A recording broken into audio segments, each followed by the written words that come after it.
yabadde ajjidde kwa yani. The boy has content, the boy has speed, but you guys are not just serious. Mbokamau kuve Kenya yabadde ajjidde wa mukulu kanika picheja nali Kenya bongende Kamau makani Kamau bijana simulese kanika 101 yoka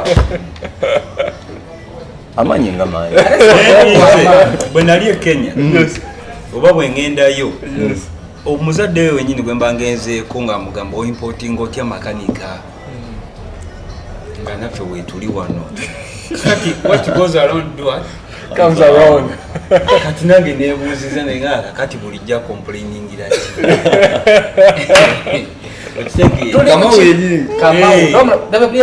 namulabye okay abera complaining nga abazadde eri bamugezeeyo kati yewe wewunyiza lwakyazi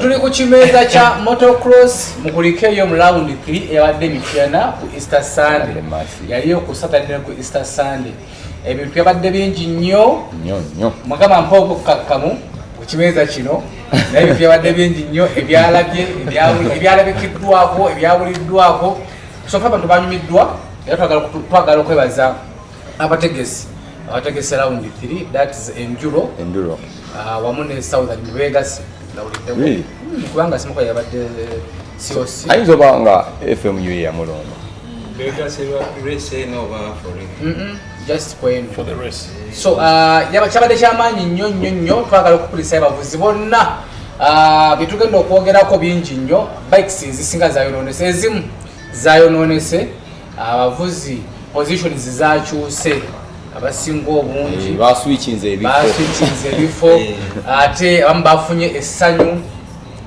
birala awo abatanzania batweyunze Tanzania yavuga piki Tanzania bazze obungi tugenda kubeera nga tutunuulira n'abannakenya lwaki tebazze wamu n'abanyarwanda naye nga sofa race yabadde successful tetusente oliwo yafunye injury nnyo ey'amaanyi natwalabeko ku kateke Jason injury eringa yabadde mu nga ate Ashim yafunye attack Ashim yavuze iti yokusatu afuna attack era wali ng'agenda mpola I thought the bike bike yabadde namunyo naye yafunye babadde bamuwadde ekitanda naye leero avuddeyo so bingi nnyo byabaddewo ku Easter weekend twagala okwebaza abatindize ngendo okuva e Kampala paka Emityana kankuzeyo timu basumbuye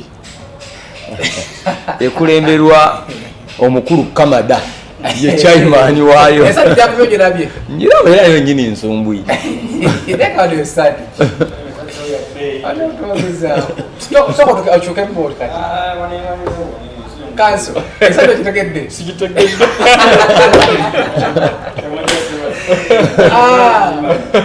Tozumazi ni sanzi manyi bazi tangalekeza usema amuona bolo saudi wa mkuu Ashafu Mbabazi kwa bazi sanga bate legeza azeli atroba kama ndakubye sati ya legeza nange mpomye mkasati kano SRT aka SRT wano ninao Ronita atebeka ninao gift for tuli team wadana tugwawo je tujita team naye nga team yona bale motocross kila mwagalako team yona ne kwaniriza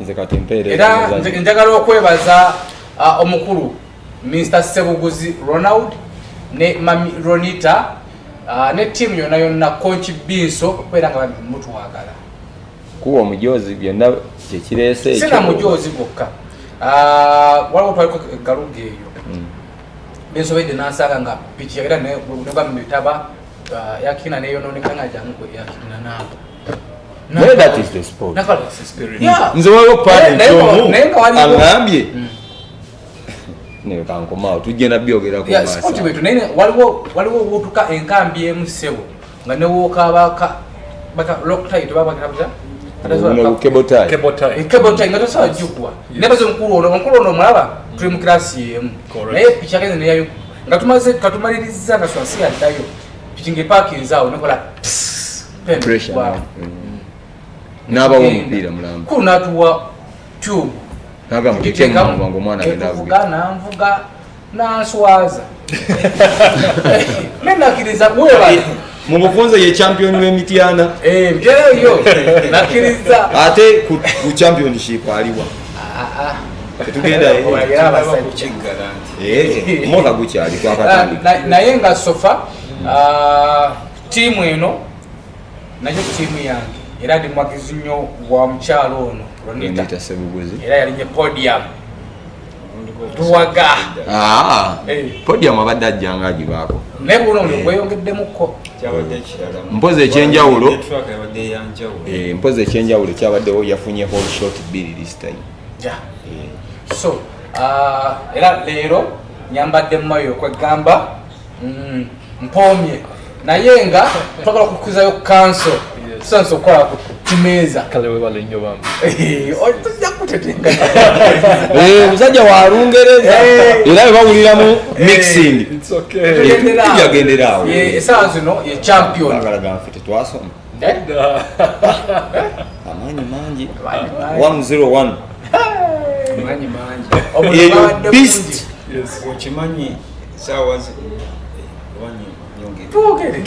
okimanyi saawa zino tewaliwo timu enkanda 101 mu mbeera mu 65 tukikyongereyokko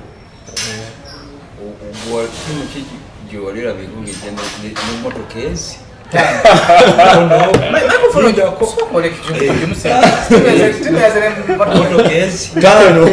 ziri ku mugomu babiri balina 101 ne 102 Idris motoka ttaano olowooza buli motoka girimu abantu bameka tugamba ng'ojjako timu basumbuye owadde amanyimu mukama muyina amaanyi that is the weakness in your team you need it to get okuva e Kenya yes special engineer special funds omanyi sponsor 101 mumanyi bamuyitanga Amazon seeds ndoza mubanjo kyeyo banjo kyeyo kubanga abantu bonna bamanyi ogenda kokyanga tuvudde wano Amazon e branding bulungi ena tier groups omuntu gamba nosanga nga kyekyo kasi just tubulamu t-shirts wali enaku zino tetukoma branding naye ekirungo kyenyini seeds zetambuza bulungi nnyo ne seeds zabo sinazitegeera azitunyonyole bakiyiseewo tuve wano. Okay, Amazon Seeds a company to collab value addition con Sigo to our farmers in Sigo to ina hybrids ne vegeta OPVs to ina watermelon nungi nnyo vegeta watermelon eri amazi ekyo esokola juice yes juice katugate mulita kubibala lituliyako tujabiletsa next race. Be sure we're going to bring enough watermelons. We also have very good tomatoes. Byonna so Amazon Seeds is behind 101 and 102 to look motocross. Yes. Nga family. Lwaki bakomaawo ku 101 lwaki tebajjaako nende bayogattako omulala mpola tutandise ne 101 ne 102. Okay. Slowly by slowly we're going to now expand. We shall also bring Team Rondita. We shall also bring everyone, Team Ashraf Mbabazi, because we are one family motocross. Yes. kasita batusuubiza bayinza ku mazzi omanya katawanya motocross tutawanya obuntu obututawanya bali bandafe babayita bawujibo baki n'obunyama oli nasanga nagamba lwaki gundi ayogira ne gundi tukera pyoga kwa kikira nayo mtiyane kikira nayo mtiyane mbeera yabadde masi mukama apo nayogerako naawe walimu akakiruli nga waka joininga Mugamba wabeeranga wabweru wa motocross ng'ojagala. Kati alina side gyalimu erina enkokola. Kakati bwe yajja motocross nga yajja n'essanyu lingi. Nze nga yeefunye family. Enkokola ziri eno kati. Naye nze ngamba zandibadde enkokola eziri healthy. Nga za kunoonya wini after that nga tusigala tuli family. Kati olaba ffe baraida wano twogera ne tunyumya ne tuseka ne tukola ki kati omuntu wemwawukanira nga buli omu atudde ku piki ye. Bukirina okuba naye oluva ku piki tutandikira bwe twakoze eki omwakomye. Kakati abawugi b'obunyama ye kiki ekiyitawo buyisi bakijjayo ne ku track ne bakireeta n'eno. Waliwo embeera yabaddewo ko naye sijja gyogerako nnyo tulina abagenyi ab'ebitiibwa mu nnyumba. Abalina okunnyonnyola waliwo embeera gye tugenda okwogerako tusojjola ne okujja wano. Waliwo embeera yatuseeko ne Ashraf Mbabazi Junior. Embeera eyo nabadde manyi embeera eyo babigayizaamu naye ate nagenza okuwulira ewalala amasimu gankobiddwawo nti yenkola y'omwami oyo. Mami oyo yabadde mu kaaya naawe nga bwe babadde bakola ki bali mu gundi yawe gamba alina kukyusamu okunoonya awulinde ekitegeezako ovugujjo mu ki mami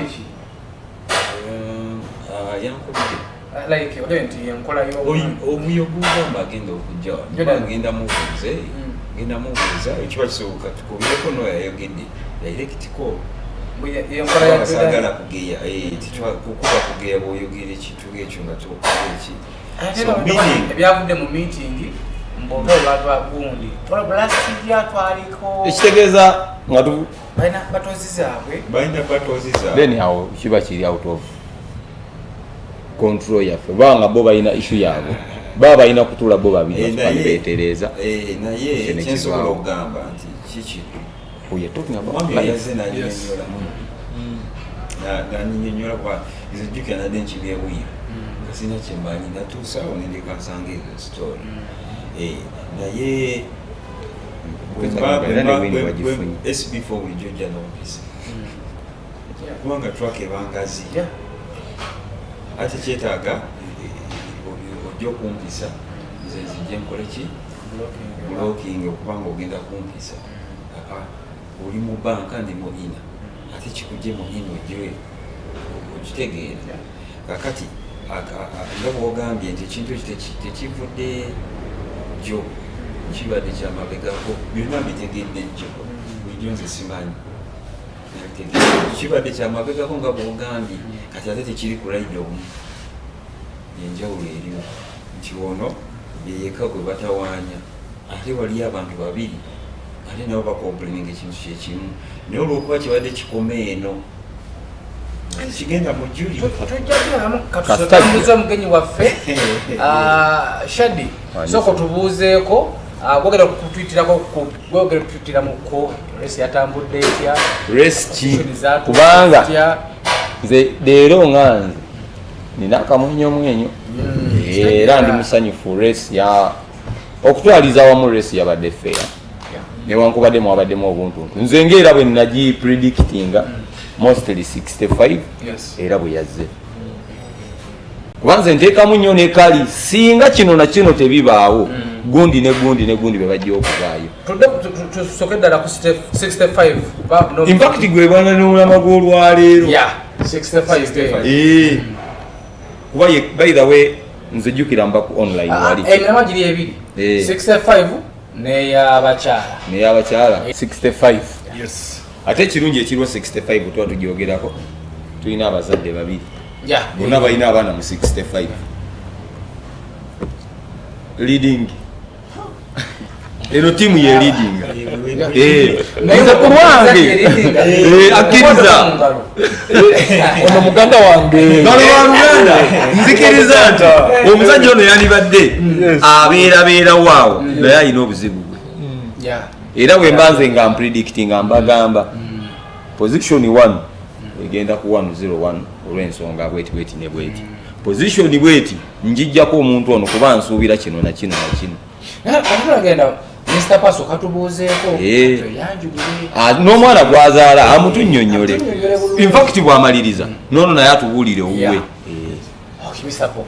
webale nnyo bampita Paul Musede ndi muzadde wa Ethan Musede wa 101 ndi muzadde wa Idrik Musede bike number 102 ndi muzadde wa bike number 11 Ashraf Mbabazi mutabani wange kimanyi fena watemu office eyo omwana obagezeera yeno tebikoma wano yes kati I'm sorry. Yeah, no, please go ahead. Njogerako nti abawuki b'obunyawo bagenda balowooza kikomyewa so the family goes kisajja kikulu.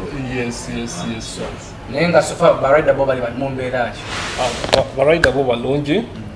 We had a very good race yesterday. At least Katonda yatuyambye. The weather was very good. And yes, the weather was perfect. So it was better. Yes, it was better. A dry one. Yes, it was better dry according to the track. Yes. And of course, there were a few challenges here and there, injuries, but katusabe abafunye injuries bawone bulungi. I don't know how my son is 125. Ali bulungi? 125 are you okay? Ali okay? Yes. These are all my children. 125, bike number 11, bike 45. Those are all my children. Okay. But nsanyusa nnyo okuba wano, and yes, wewale nnyo. Thanks for the invitation. so 65 yagyetise yagiridde.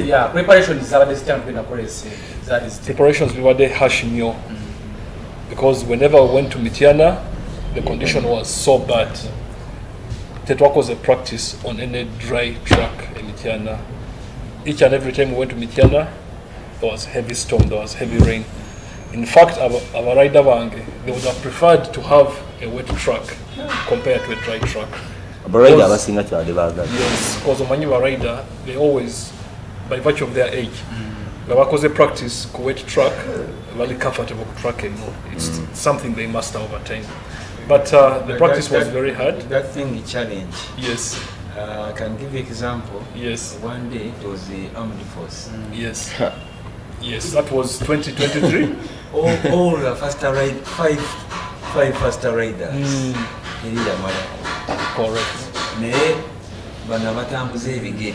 Yes. So it kills bike. Yes.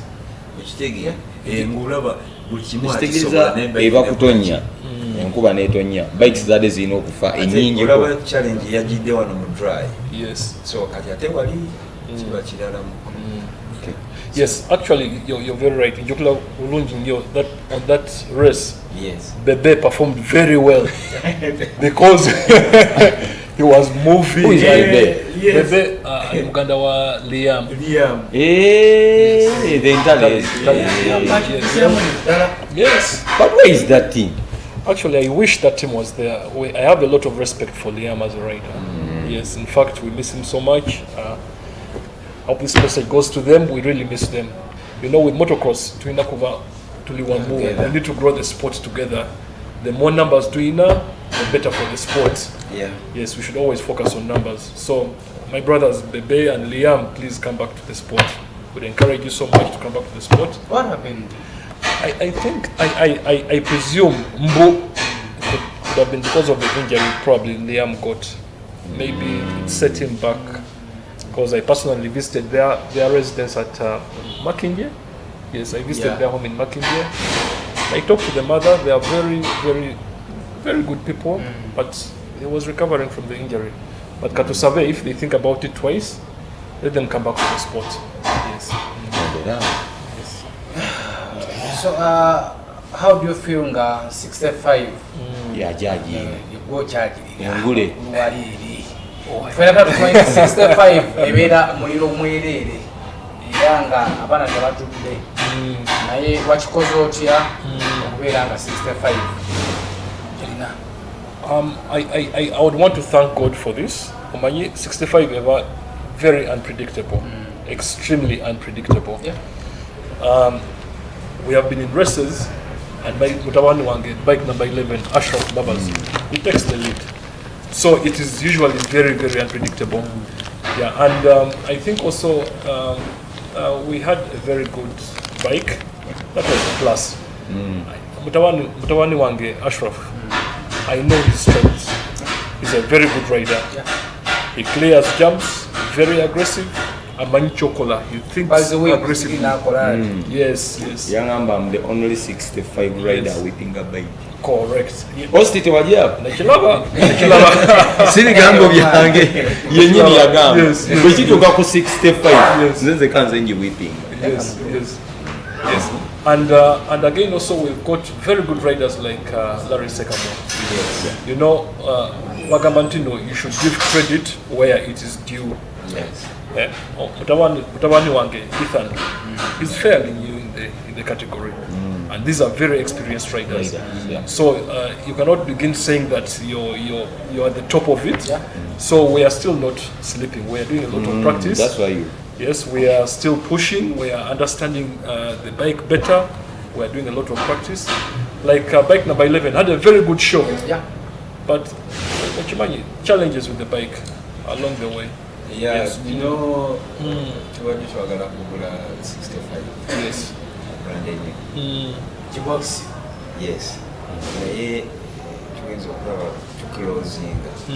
Next year 85. Ashraf I think yakakadia pichi satu. Weziri. Yes. So kati right now baba ina satu I know bili sambula size pichi tano omuntu ogwo muntu omu kati osobola ogamba tujjewo zino satu tuleeteemu but it is okay oba kale katuleeteemu zino omanyi motocross SB4 tokuzanga muntu pichi ng'agitwala ku kkubo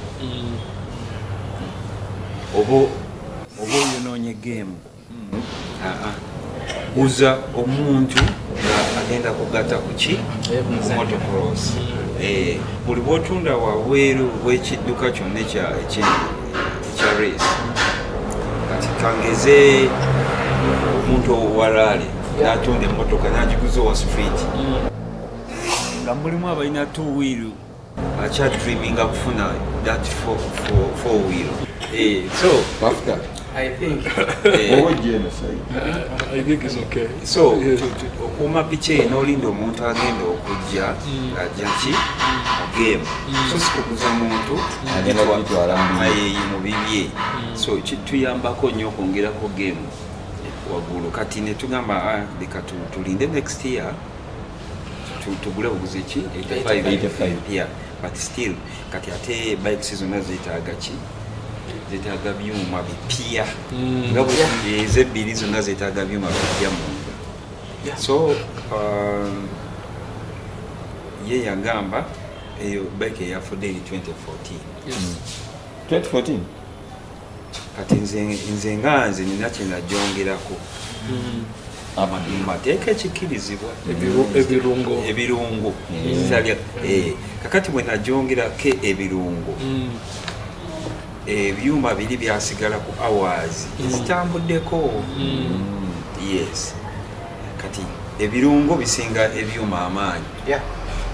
So gabi waliwo engine okulwanagana. So ebirungo no biteekamu nga n'ebyuma biri mu engine eki biramu nga birala. So kati twakirekayo ekyo tugamba okay, kati ate yagenze okukwata ey'okubiri, yagenze mu practice, yagenze okudda nekugamba eno temwalako kati gyewakubuzikiza wagijjeewo oyo towulidde bwagamba ono we are family member by the motocross bwe tulina okubeera. Yes. Kati ate we do respect kubanga SB4 amazima ga Katonda kyabuntu nnyo omupiira gwogamba gwafunye twagujja mu pichi. So sigamba nti wadde spare bamudde pichi bajjamu omupiira ne bagumba. Exactly. Nono kye yakoze n'agamba kompitita wange okunyumisa sport kwata pichi. Kompitita wange okunyumisa sports kwata omupiira kyabuntu. Buli bwoteekamu kuba okunyigiriza okutali nomo obuwanguzi bubeerawo. In fact ne nga tuzze mazima era race zimwe ezabaddemu omwana omukulu oyo ng'alina akati okukijwa nti epushinga zanyumidde nnyo abantu era walabye enduulu obwedda eri waggulu nga tuleese omusajja asobola okugoba namba emu kubanga wuliriza mbimanyi tayiza byogera baki ekyama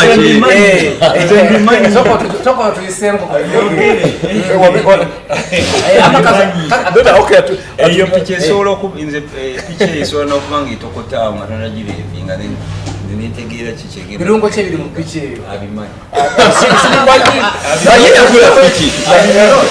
he just told the bike kibakola ekiti nange sobola okuba ne kati olunaku lwa rest day Jordan yavuga gasigasi asajja abadde ng'atera okuvuga Jordan yavuga piki eyo n'agamba nti eno piki si yaabwe ate nga yali eri nekikikolamu nakatiza makate kalina pasente gweziti kukolera epiki yo njako omukono nagituninga bulungi twamulabye nti singa tekyabadde yabadde akubye Mutanzania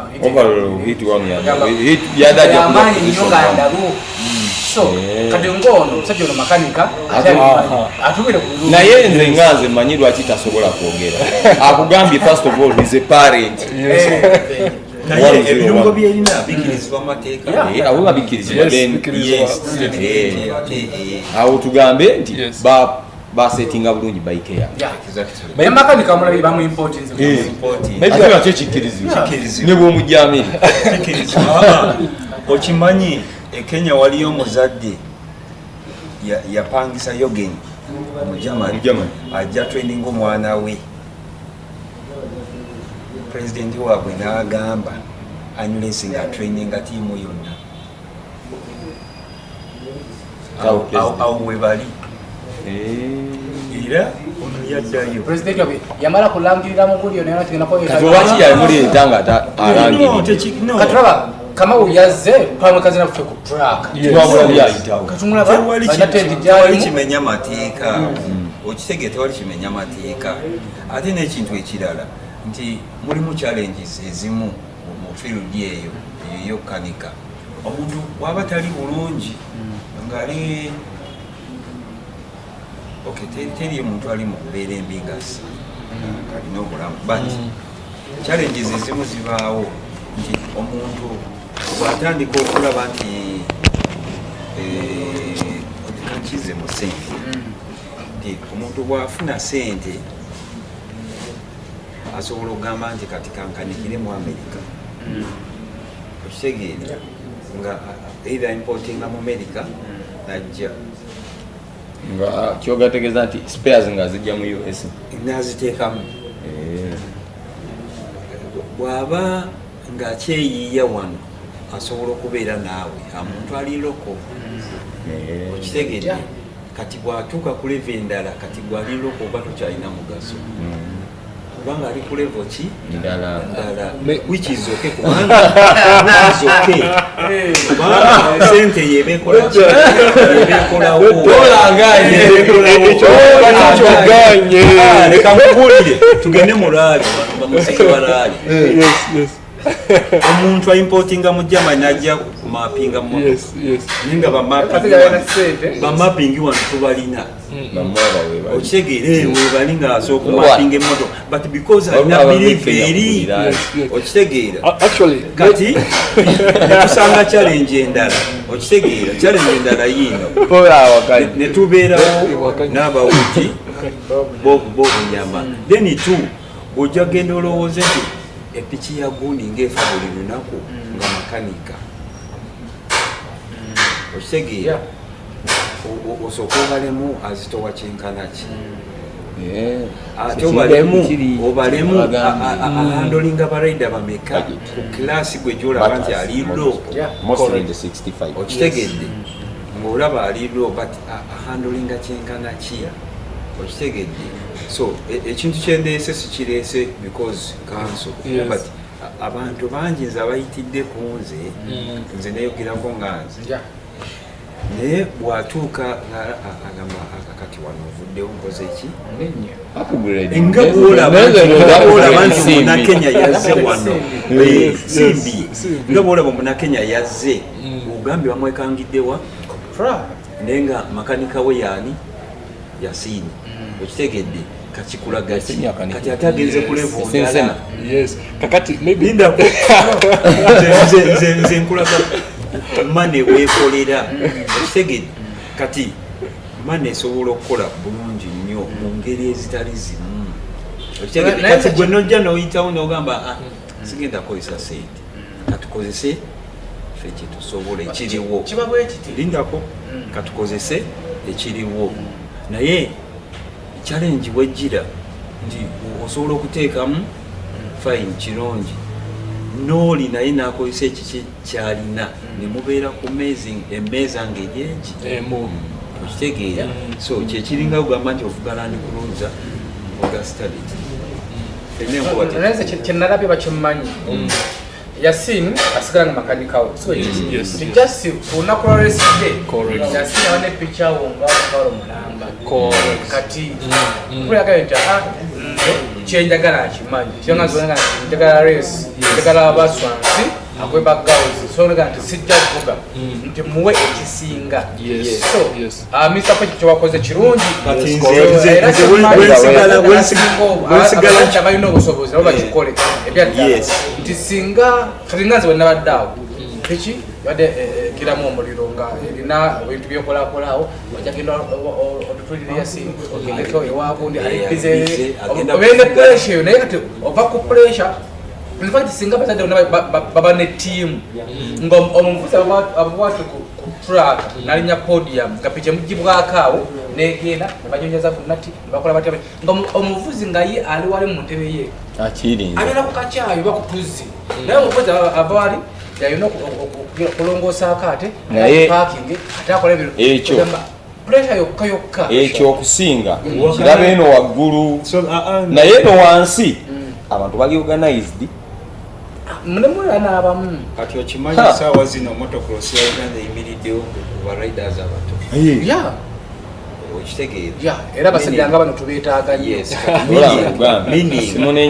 meaning nti era still weetooloddeko ki ku ssente kubanga kati kankulage nze nva wano nza nokugamba nti before this race nabadde Kenya agenze kanika za motocross naye oli akulaga tayagala na makanika weeri ategeere nti wazze n'okola ki era alina okukkiririzaamu n'akibikako okitegeera kubanga agamba saagala oli ategeere naye jangu tokubira muntu jangu kole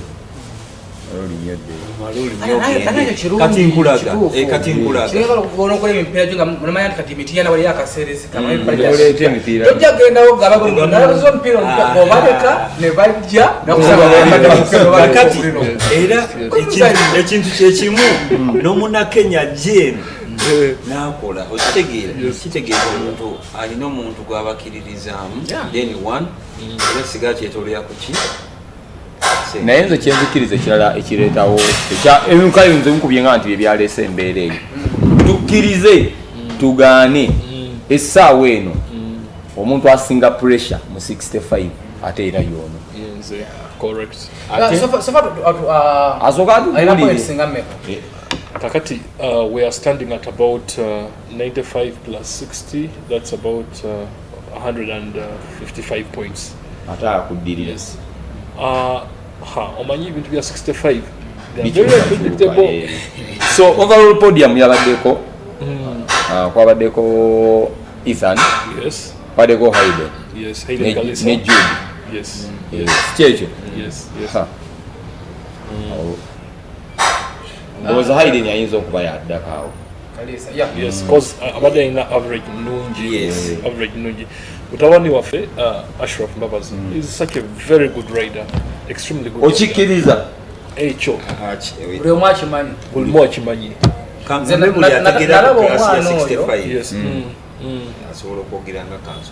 nalaba omwana oyo nga simanyi nti mwana wa Ashraf. Yes. Era nga waliwo akaana. Nali nakajoininga. Naye na practice wanayo garuga. Omwana ngavuga kigamba okuyamba akaana. He's such a good driver. Ngate tata wako mvuga nawo. Gama nga yankuba oba. Ebisere bya Atenda kirala. Larry Sekamwa. He's such a very experienced rider. Yes. Avuze international races. Yes. He has gone to Marrakesh, Nakola Bulungi. He has gone to Netherlands. He has Romania waliwo those days webaleteranga yogen ngaze mu Uganda, Germany ngaze mu Uganda, nga ekimulese muntu omu rally.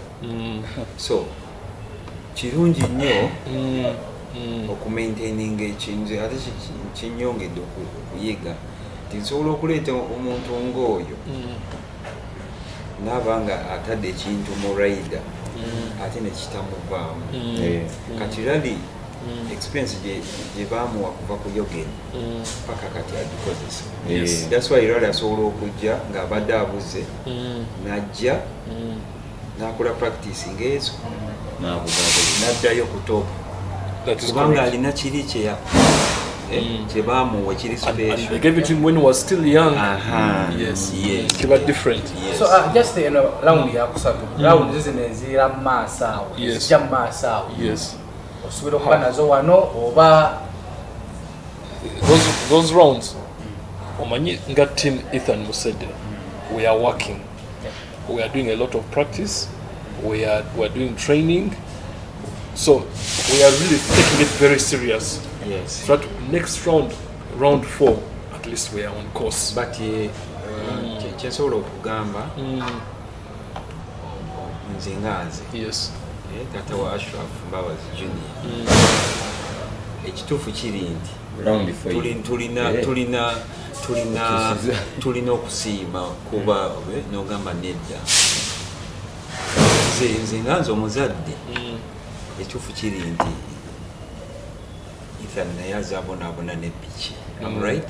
Correct, that is true. Kati amaanyi gano agaze gano it's over time. Yes, mbadde oba nandyagadde nnyo guno omwaka ali championship ya sasa. Ndo nga ninamu ki omwana interest kubanga alina ekintu nnyo muganda wange. Yes. That's the love we have. By the way, nange kwongereza ku kiki challenges ndabye Ethan jukira omwana oyo yali mu 65 nga mulimu abasajja ab'obulabe okitegeera barama naye ng'era bambi olaba waliwo wajja n'abeera waawo. In fact ekintu ekyo kye nabadde nnyonnyola ababaddeko jjo ne mbagamba temunenya baana abo be mulaba mu maaso kye bakola nga baagala omuvuzi eyabadde yakajja owa fifite mbwajja abakube tekisoboka. Era oli eyabaddeko nga yagamba omuvuzi waabwe mbw asobola bano ne mugamba ne bwe bava mu tulo nga oli abadde atraininga nga bano bamaze nga weeks 2 tebakwatako. Badde nkusaba busabiye Rwanda batejjula gatuveeyo tuweereza just twagezako okulaga omuntu nti omuntu struggle gyayitamu ye mufuula omulungi kati gwe struggle tonnaba nagituukako kati ye in fact oli struggle ye yeeno gyalimu kati atandise okustruggling next year abakulu bano bagenda ewalala Ethan akyaliwo next year I'm taking it to 85 kati bw'anaatandika okubaawo bano katugeze example nungi egenda kubeera ya Abigail Katende ng'otugamba mbu agenda kuba ajje yerije mu 45 ng'ate 45 abadde asitwagulinga n'abasajja abadduka tekisoboka ate okuba superstar. Era next year bwenjiraba next year nina abasajja babiri bentaddeko eriiso nina 45 Kaire ne Idrik njuwa naye asigala tugenda ku nani omulala awo abayinza okuba obulabe Hayden yavaawo Solomon Solomon tulina Solomon bannange In fact, Solomon Winyi is a very good rider. Yes. Solomon Winyi. Mwawonye okitegedde akyalina muka injury otegedde akantu ako guno omwaka gwo tugubale nti taliiko naye okudda agenda kubeera taliiko naye ajja kujja naye ku points tali tasobola naye wali as in overall mu podium awo ajja kuba yenyiganirawo ajja kuba olumu Solomon rider mulungi ate era sikirwa alina coach we mulungi ng'ovudde ne ku ekyo Solomon alina obusobozi obuleeta beast. Yes. Factory. No, actually, waliwo okuba nga olina obusobozi naye nga wano omuliro gugulamu naye mwana mulungi agulina The beast. guba tegukagambo beast gwokategeera nakalabye 777 beast wagirabye beast ekigambo ekyo abakireese buli bike yonna ejja kati ng'eri erimu amaanyi ag'enjawulo va ku zino zetuza stock bikes eyina amaanyi gali ag'enjawulo bagisa bo bakozeho category bagiyita beast bongapo abasinga era oli yabadde in fact no let us twogere Helena yayina piki Israel najja n'abalaga nti nina ne bagamba omwana ono atukuba lwa bike Helena yagireese era nga tuze mazima tewagulabye omuliro yavuse bulungi tewagirabye ate gibayita beast.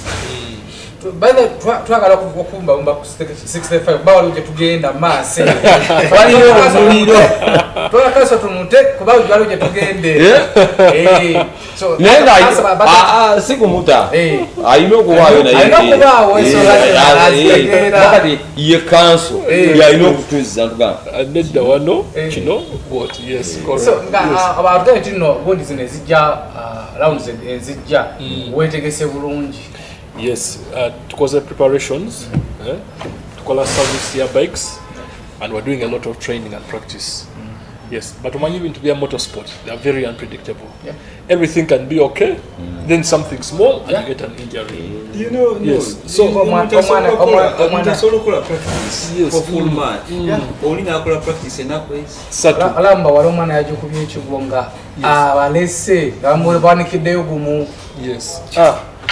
Kane gwejo ono enyini yaliko mu lead. Yes. Ikaruga agenda okugamba yapije he has covered so yes is which are exhaust and we're disqualified DNF after hit 1 number 1 hit 2 number 1 hit 3 on the lead everything is okay exhaust not forming the exhaust you're losing that so it is very unpredictable ogamba mu motocross mulimu ne luck.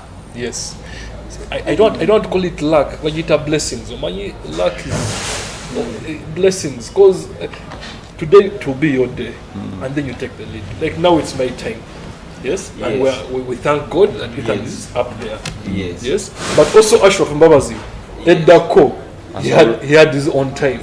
Where he was shining. Larry Sekama, same story. So each and everyone always has their own blessing at their right time. So that's how we should look at it. So twala otwisizemu resi yatambudde etya nganzo omulabi always results zagundi zino engeri gye zabaddemu buno transponder olumu balwawo okubireeta ate bagenda okubireeta nze nga nvuddeyo naye nkiwa era abasooka abasinga mbamanyi n'okuba mbanga ntandise okuyitiramu nga bwe nagiraba ono bwe yavuga mba nsobola okunnyonnyola nti of course omuvuzi w'olunaku wa 65 natumumanyi aba 101 bwe bayita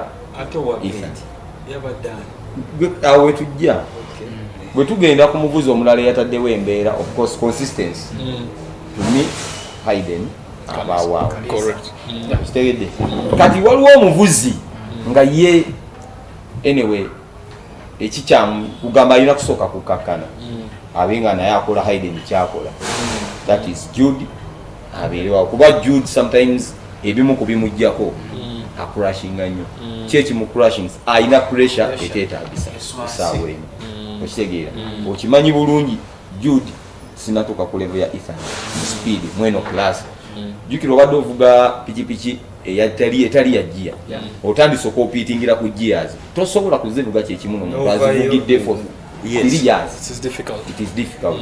Kati Judy alina kusettinga right now kuyiga. Next year atandika okumanya nti kati nkuba abantu. So naye anyway yabaddewo omulira agulina. Okitegeera. Kati wabawo omubuuzi omulala yabadde anyway yatusurprise nze. Yabadde Emil Segiri. Newunyiza nti Emil yagize overall ng'ali mu kifo kya kutaano. It was his third race. Tugenda kubategeera wali nga eno category eno top 5 Against efulumye.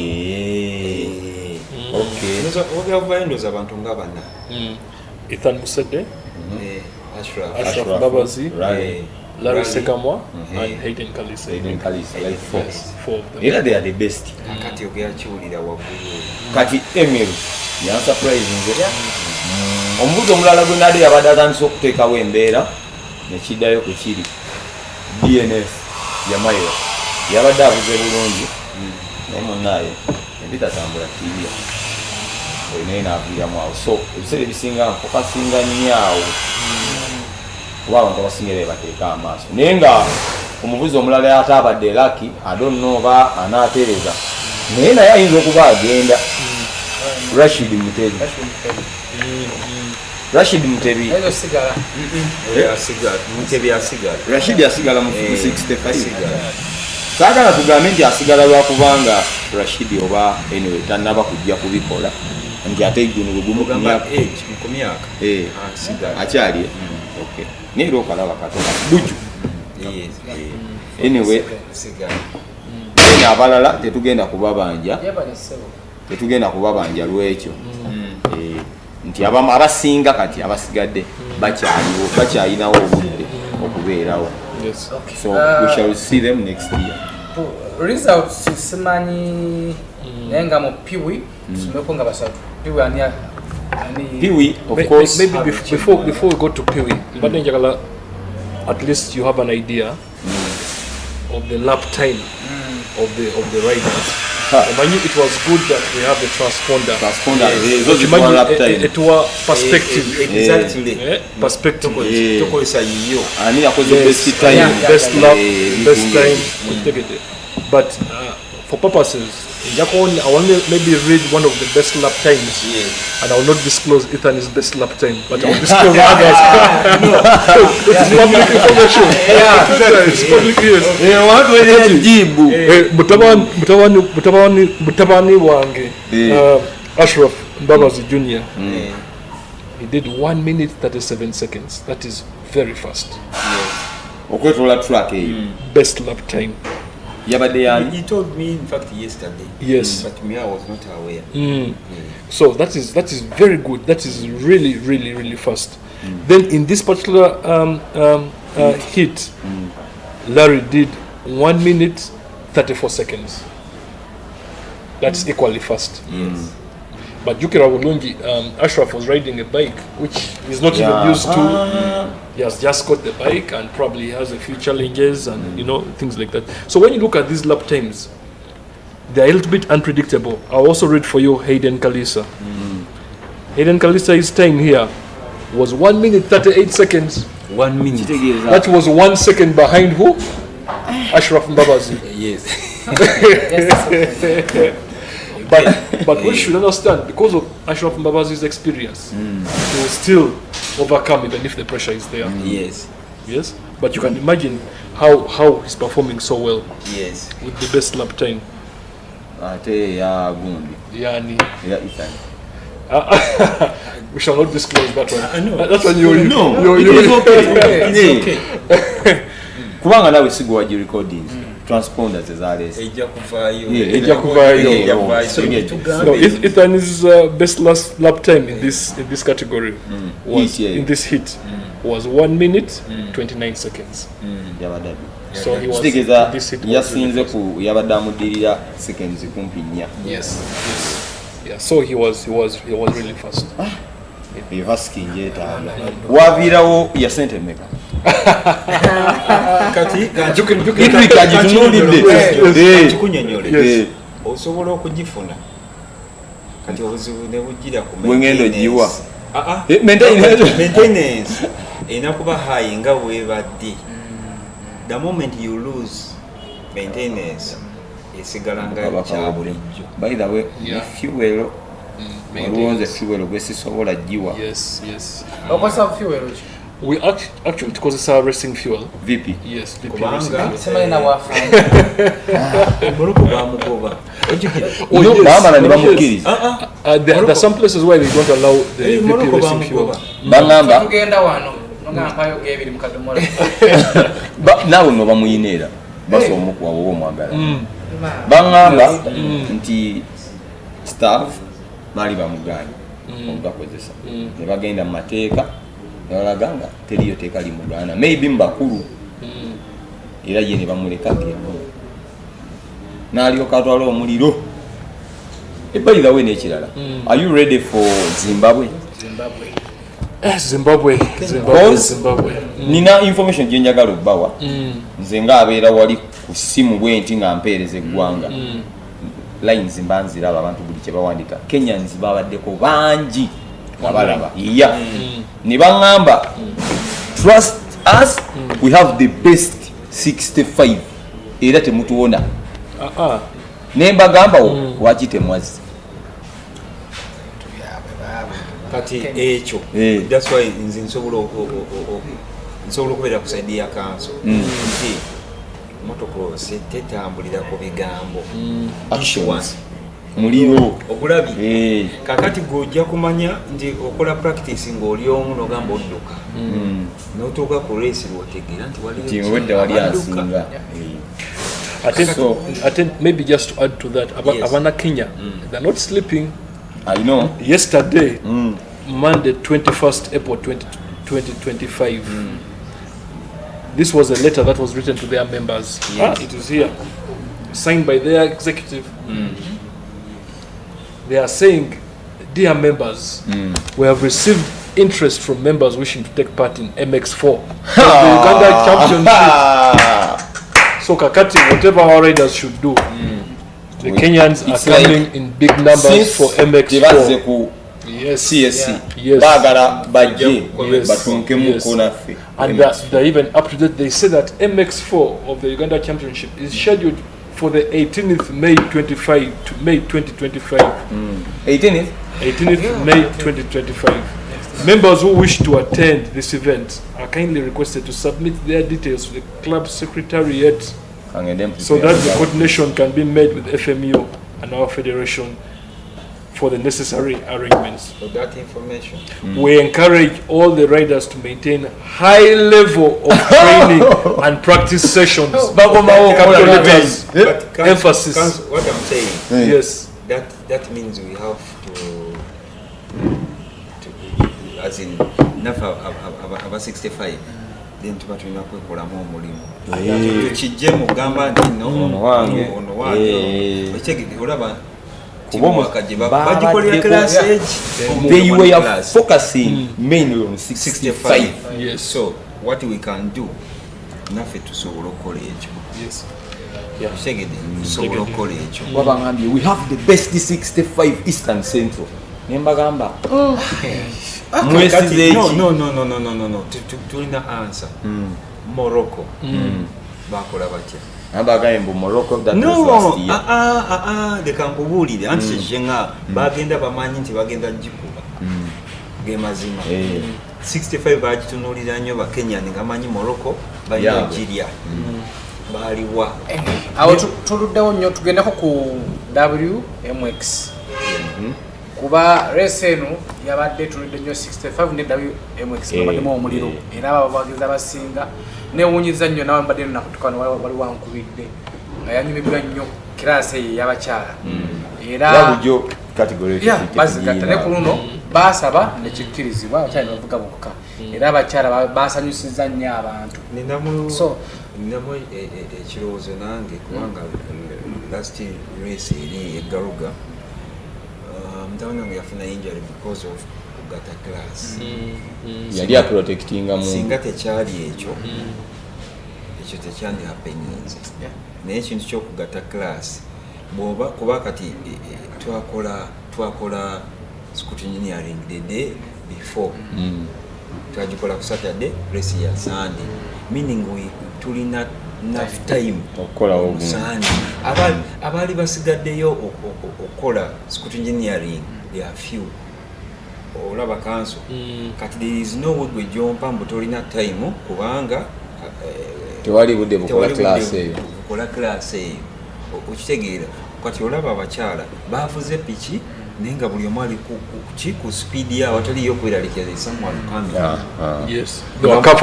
buli muntu ng'akola kyateekeddwa okukola ki ne kuno kwabadde okusaba nabuddeko nti just bakikoze since it is an international event inagenda ku mateeka bagamba nti singa basigalanga bo so ebisigadde tujja kubanga tubimanya mu maaso awo naye ng'omuliro gwabadde gw'amaanyi ekituufu kiri nti abawala bakkiriza bavuge klasi yaabwe naye etteeka eryava mu meeting ebeerawo nga omwaka gutandika bababuuza you people tubawe klasi abaaliwo ne bagamba katuvuge n'abalenzi batuwa speed today cameras zeeyongedde omuliro gweyongedde okitegeera mu MX1 MX2 jukira mwe bavugira mweyongedde mu cameras n'omuliro bagamba we don't get the chance naffe okulabika mu cameras abalenzi batukavalinga ekyokubiri batuleetera bikes oli akubuukira ne kujjampa okitegeera kati yakiddayo kuono kyabaddaga muyinza okwesanga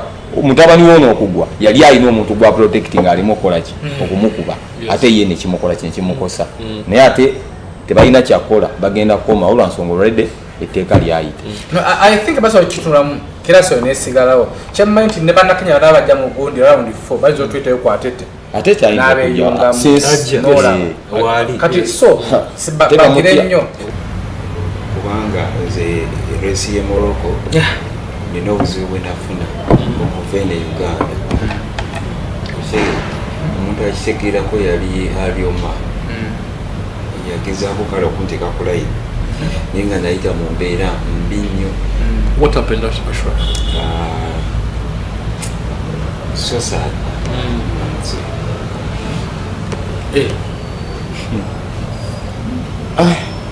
Motocross. By the way, motocross ono. Omanyi nze game eno. Motocross ono. So kigenderera abazadde n'abatukulira. Mbadde mbasaba. Omuntu yenna wajjawo nga complaininga. Yito omuntu nga complaininga ko. Mutuuzaawo bikwiraawo. Abantu bali yakitinga bubi, mukulyatiwa bubi. Time egala kutuuka abantu babikoowe bye mazima. Nze singa nzi omuntu ajjewo n'atali okukwabya nti SB4 ankola kino. Mpita nga nakinjogedde kwali awo. Wabula nzidala nafuna reaction. Kweno nyini siri kabanda njogera. Atwajja kunja okwogera. Nti omwana yave wange. Nakubira tata wafumu. Oba yapira mama batata bili yawo. Bayangu yabali yakitinga. Mukuli yakitinga. Bakubira omuntu akola sticker. Yes. Stickers nga dada taddeyo dawoda. Stickers zigenda kuki? Pichi yomwana. Ngande mujika ngire wa makanika njao njitulide. Bakubira kalale. Tona mbuza. Ate nga yakadde obundi ndala. Funye order yo. Ate sina na kyemmanyi. Kakati omwana oyo ngabala mukubira simu njogenda naffe onovuga nangamba nedda. Nenga tata naye omako byeri bali yakitingido agenze gabengapo bingi. Nze kunyiga kwange tokwali badde kama se kunyiga. Naye kyasinga okunuma nze nganze. Bane swanze kyasinga okumuluma. Bali kale bali tunyise. Naye kama omuntu bati ne bati ebera watu weti ndo. Maze nayo mwaka mulamba ne ekitumu. Batukwatira wamu. Okuva kulekude wamu. Bikitukanyikira wamu. Buli kimu. Only family. One family. Yeah. One team. Naye aze wa complaints. Kopira SB4 Media. Tichimbeera ki. Tusigombye kuba nasi kulyakitingira eno. Sometimes bakande gondi zaabwe mwana yenzo okubanga ino okutamba odali mu batu. Atajja bunga. Naye kuba omuntu mukulu atutuuza. Tusobozigonjola ensonga ezo. So bambe bazadde abadde n'abatutwala mufibenga y'ensonga eyo egenda kutwawulira ddala tutuuke ng'abaali ab'omukwano nti SB4 okujja n'abuuza kwa Shirafu Mbabazi nga mulengerera eri ate si wekyali badde nti nga piki yange esobola okufa akagalo nga Shirafu Mbabazi akalina olwokuba nti tulina beef ezo tingasoka ne mu race nga sijja genda yo sisobola musembeera naye ate muziswa tinga zine ensonga omuzanyo gwe yongera mu maaso abantu abamu banafa mangu emitima omuzanyo asobola nga agwagala naye obala ati ekijja mu maaso kiyinza okuba nga kinene nasobola nagamba nti akasooka mpumule bwe banakkakkana ndidda naye nga tuvuddeko eyo so far maybe just add to that Mumateka there's always what they call arbitration or mediation. Yes. Kijja tuyamba nnyo if we the people in motocross come together and identify SB4 Ashraf Mbabazi, we say now you people we shall put you on this committee. If there are any issues, at least you come and try to bridge these gaps, because we cannot lose talent because of these kind of things. Tuina kuba wamu as one family, and because of that, it is we the riders who understand each other very well because we spend a lot of time together. In fact, motocross, I'll give you an example. Tujja kuba Zimbabwe, I may go on the road from Kampala to Harare. I'll go with my brother Ashraf. Omanyi hours meka. That is I'll go with the Ascavana. I'll be with the Ascavana next to me here.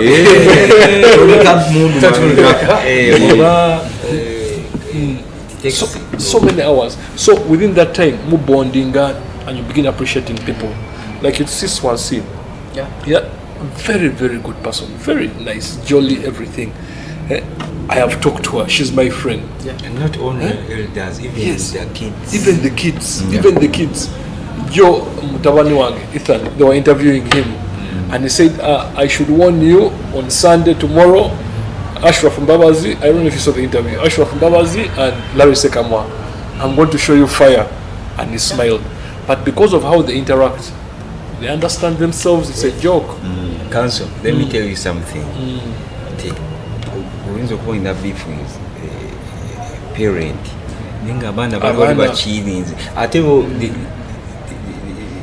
bongera kunyumerewe they are going to ride okitegeera era yo agamba onsinga wano onkusinga abantu banyumiddwa nnyo kategori y'abawala era abawala mwenna aba participatinze mwebale babadde gw'amaanyi nnyo okuya ddala ku nnamba emu Francis Sambo yalaze ekiguli kyabadde ky'amaanyi nnyo nabadde yabadde Asia akasibu yapushiriza bulungi nnyo mundi Asia ku resi y'emityana yavuze piki yanjawulo ate nga truck wagirabira technical nnyo yabadde aggressive nnyo nnyo for the first time ku truck eyo eri bwetu newunyiza nnyo Asia era nze kyenalabye kale okusinza ku byabaddewo buli yabadde yamaanyi nnyo and of which kirungi results zabadde nnungi nnyo era ababadde emabega bwakyo tekirekera awo ddala mu mutima Shadia yaposhiza yafunye injury ate yagenze ovuga nga mulwaddemu era nali ndi awo batubye mu kati gwa bata ngaba bitabusi so niwamanyi nti abakyala yatumiza blade so teyasobodde tuwa ekyo due to the condition. Era ate ekyomukiso omubi n'afuna. By the way, bwe twali wano ku gundi omwalo omwe era yakyogera yagamba obuzibu bikes bwe ziina ojja teweetegese nekuguza omugaji hiti wanu oba bandeetere ate omanyite ennaku hiti tuma okumawunga tokyali comfortable. Nali mpuliddeko ku nsonga eyo nti ojja okimanyi esobola okutumisaawo ki naye kati so balina okuba ready so ogenda okutandika wali nze kimanyi oba tokimanyi naye nze kimanyi kipini eno pressure baki cycle manyo kuchuka akanda era kitufa nyo kwa bala nalaba Sharifa yali mukwano gwange nyote manyi Sharifa chambuka ngako simanyi bakiva kuki crescide nichao the level so yasonde tuwa yatusuubiza otuwa yatusuubira kati okukozi ku round 4 naye nga okutwaliza wamu improvement yabadde y'amaanyi nnyo ku buli muwala yavuze bonna ku Shadia ye muwala yabadde ageza kukuba zi jumps ate yali smooth netudda ku Shamira piki yasose neyekyanga era amazima go gakabiddwa twalumiddwa wamu yasose neyekyanga round 1 awo bakustarta ate nebyetomeramu awo webadde bungi nnyo awo naye nga Shamira muvuzi mulungi nnyo era ndoza mwamuleka kuwiti yabadde yakusatu tiyavudde eno najja natwa kuswansi bwati nankwa block pass ate weyawulidde naye yabadde amujja eyo so Shamira era nsuubira nti singa ensonga zino ziterera bulungi competition ejja kubaawo wakati wa Swansi Asia Shamira ne Shadia yenyini kuba jankugambye belevo yaleese obuzibu naye tukkirize manyi amazima googerwa ya nti Shamira sokusinga ku Shadia ne smooth ekituufu kiri nti nze nganze okuweereza obulungi abantu nze njikiriza nti she can be even the overall not besides that Shamira asobola okuba yabadde ku 125 first of all yadde alina piki ennafu besides that motocross sigwe muzanyo go predict no so go predict it's not easy kati kankubuza as in there are classes where you can't predict you get what I mean like kati ngayo class y'abawala most of us whatever lap time ani adasing okola lap time mbawala it was Shamira just hit siwe kiri you get what I mean nti Shamira olabadduka Asia walabye omuliro gwe yateeseewo it was different Swansi wamulabye it was also different naye bajjukire 2 races behind nti Swansi abadde abakubanga start n'akola ki n'agenda ne bamunoonya just muki olaba the beginning has already given you that kubanga I think emyaka bonna gye bakamalanga bavuga it's the same age Shamira no totally difference Shadia is like 2 years older than Shamira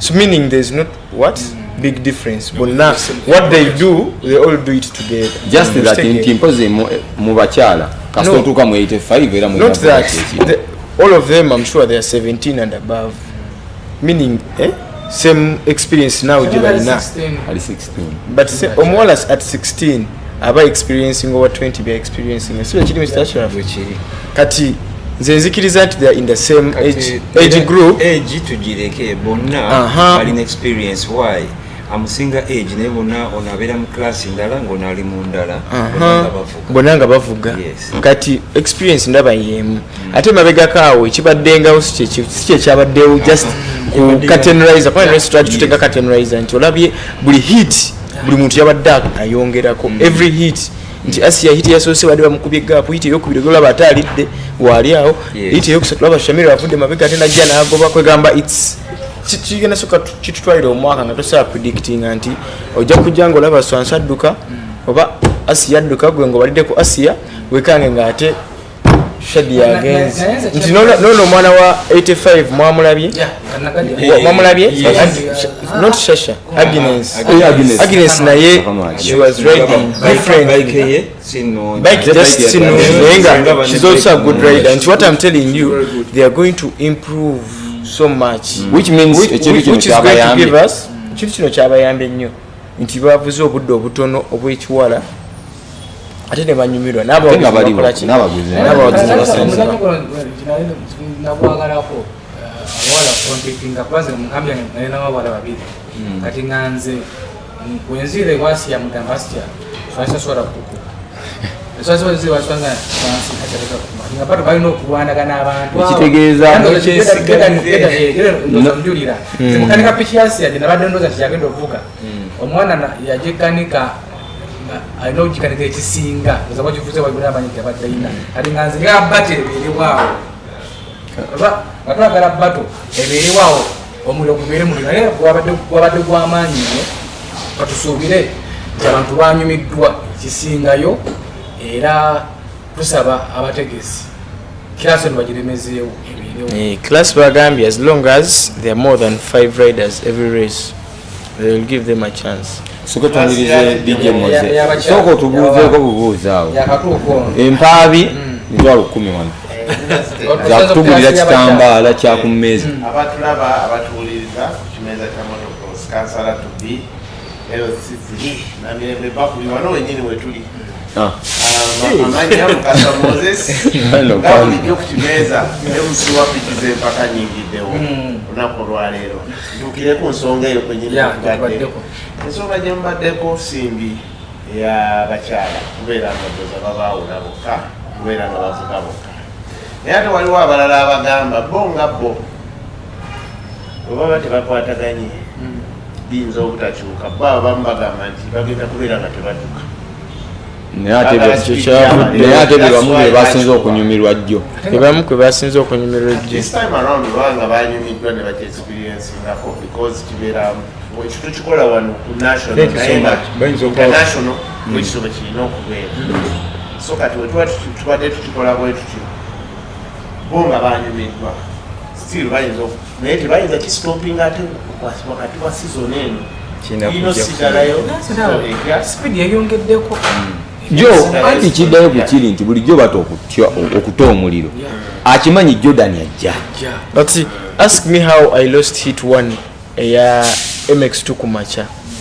Remember batugatta n'Abatanzania MX1 MX2 kati nze nali simanyi who is in MX2 who is in MX1, so I'm ahead, some guys are in front of me kati simanyi abandi mu maaso oba MX1 or MX2 kati ngamu mutwe ninamu kiri I think I'm like third, you get what I mean. So one bike yalengoba for like 3 laps eriko 38, so in my head I'm saying this guy is in MX1 over MX2 kati because me I have my problems with my health sikyasobola saa zino sagala kuteekawo nnyo ki serious competition nti whenever something is too much on me I let go. So what I said, it was almost on the last lap because after I went that lap they showed me 1 lap and I left the guy to do what? To go. So after I come, we go on the podium, I see the guy is standing number 1, I'm going number 2. Then I'm like, so if they had put us so if it was like MX2, you know that this is number 1, oh I'm number 1, you get what I mean. So that's the same thing for the girls. You might think they're getting speed in the boys, but they won't compete with the boys. That's not my competitor. My competitor is a girl. But another thing, it's also very important that this sport here, we should not only look at it in the local perspective. Of course. We need to follow the FIM regulations, the international regulations, standard regulations. I tell you, while you're in Songa, there's a reason why they do that. They always separate the ladies from the men. So it is something that we cannot just discuss or have a meeting and say, Twasaze Wontino, Thank you so much, Cam. Yes. Thank you so much. Yeah. So because the same thing you see now, Pee-wee class, they're enjoying. Yes. No fear. You get. But the boys riding now. Elena is coming with a beast. And also, just to add on to that, how shall we be able to identify talent? Katolaba, we're talking about Shamila. Yes. We are identifying now their individual even their talents, ability, their abilities. Yes. That is when we shall really get to understand. Get to know. You see, ekintu ekyo tekyadecidingibwa SMU nayo yennyini kibeerewo ekityo kyajja lwateekerekebwa CSE batereezaamu kitugenda tambula tutya abawala abo bebasalawo mubeerewo ekityo abalezi bagenda tuwa speed biki kyensobola okugamba Moze lindako nti waliwo evendo kati olaba ne parliament esobola okutuula negamba nedda tukole ennongoosereza kati ffe tetulina mu parliament kino ekintu kisoboka okucorrectingamu. That was Sharifa who was standing on that kubanga she was a bit faster than most of the guys. Sharifa yali ateekawo ensonga nga ye ayagala competition mu balenzi because her she was aggressive, not like these other ones we have right now at the moment. To do it the way, to do it international, it was there. waliwo propose. Yeah, I remember it was on that. beating ngabali sama around yoza ko bana this competition. And it's fun. ate n'ekirala nze nzikiriza nti abo abaana bonna bwe bebakola ne bagamba nti era ennongosereza ejjawo bwe baga nti tujja ziteekayo mbalenzi babakaka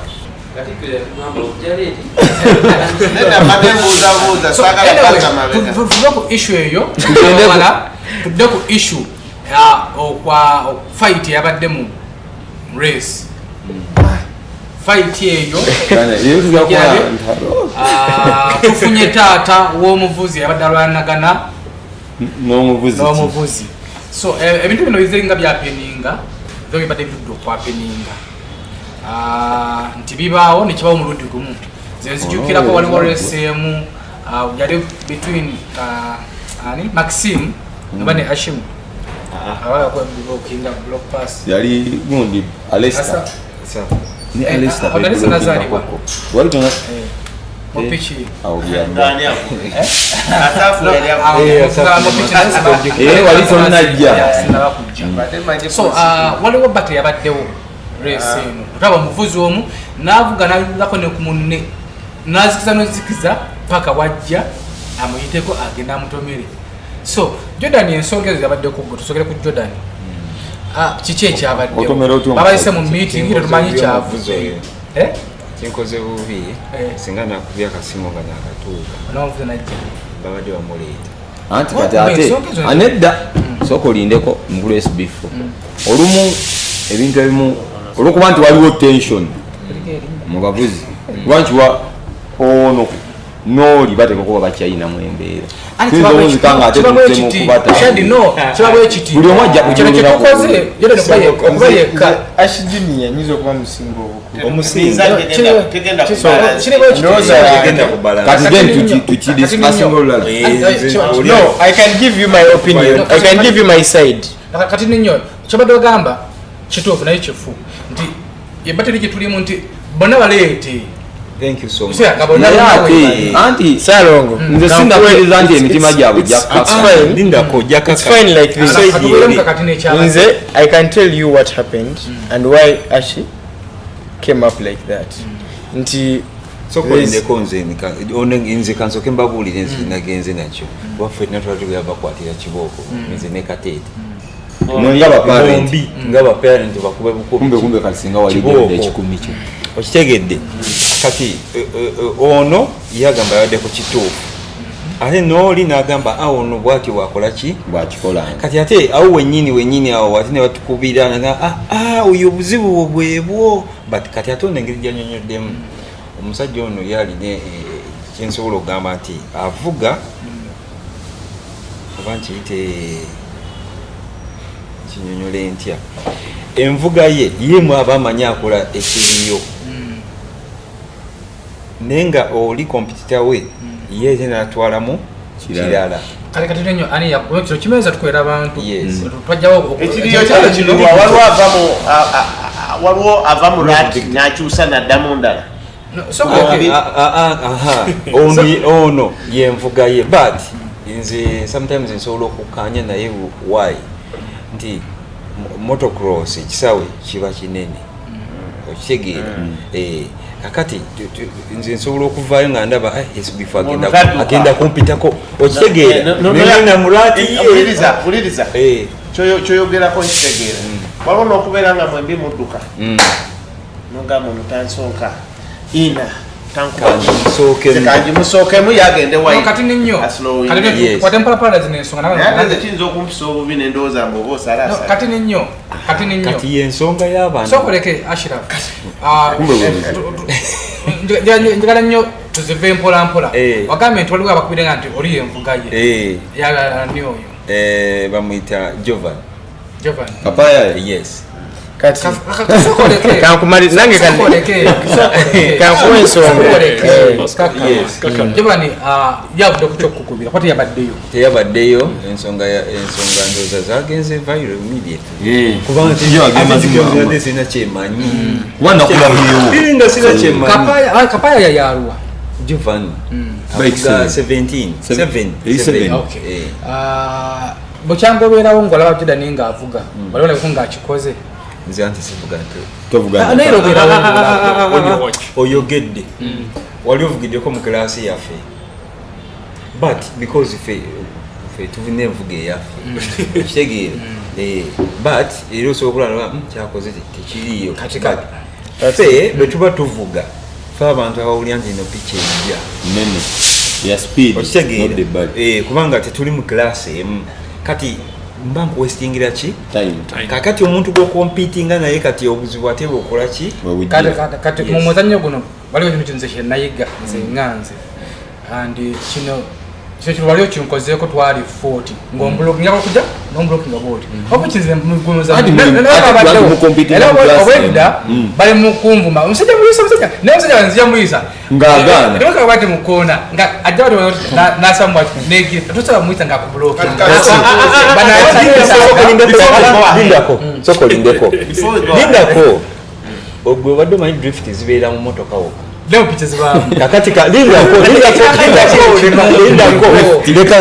leka nkyeyigirize kati SB4 nze kankuyigirize ki akantu ako gwe wotwalira obudde nti okola ki wandabye nze breakinga ne settinga kati gwe otekinze time kati eyo teba block pass kubanga traka ngazi ndi kubamba before we go like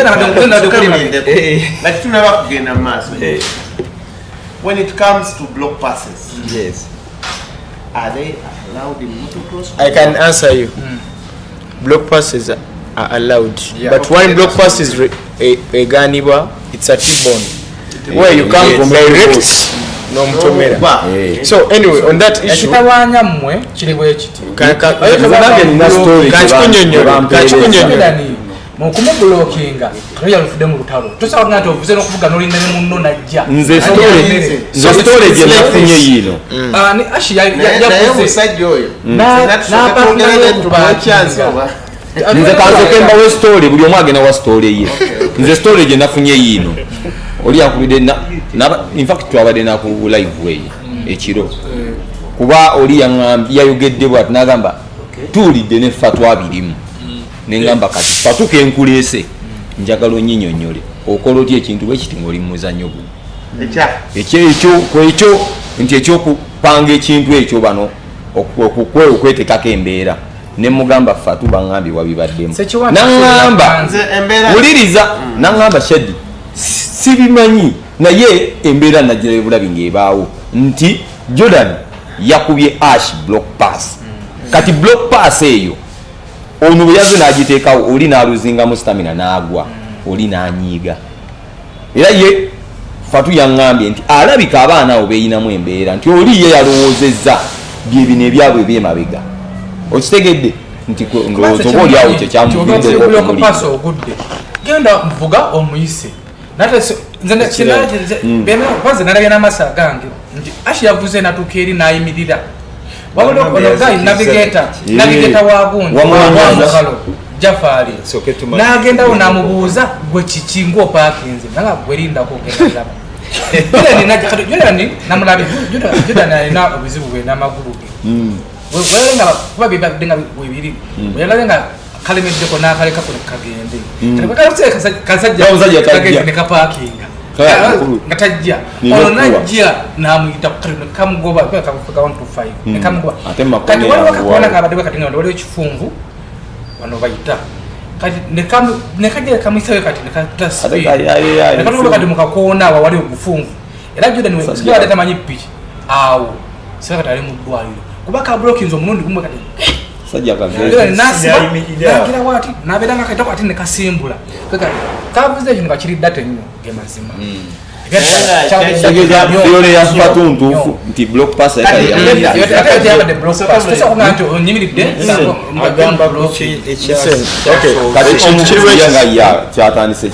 I'm sorry to say but Ashi is a good rider. Tulimba yogere ekiriyo ekwanga. No, I'm saying Tulimba Jordan. Yes, Ashi is a good rider, though he rarely practices. Nti I know muliro gwalina ye ng'omuntu mu mutwe, but the fitness doesn't let him do it. So mumutwe gwe yayina nti I can be ahead of Jordan. You get what I mean? Nenga his fitness can't make him be ahead of me. Yes. So when he's ahead of me I want to go. So he'll find ways of slowing me down. You get what I mean?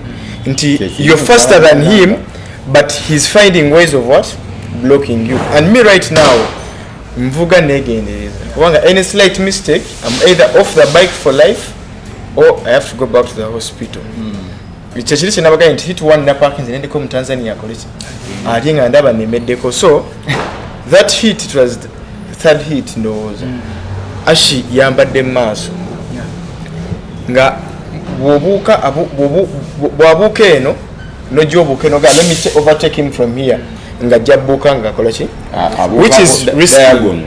You get what I mean? So nensoka muwamu ka space mugobe bulungi nfune we nakola ki we namuyisiza. You all know the track je try to vugira muyeterimu opportunities ez'okuyisa zabadde ntono nga line gyokozesa munno almost obogenda kola ki it was a narrow track.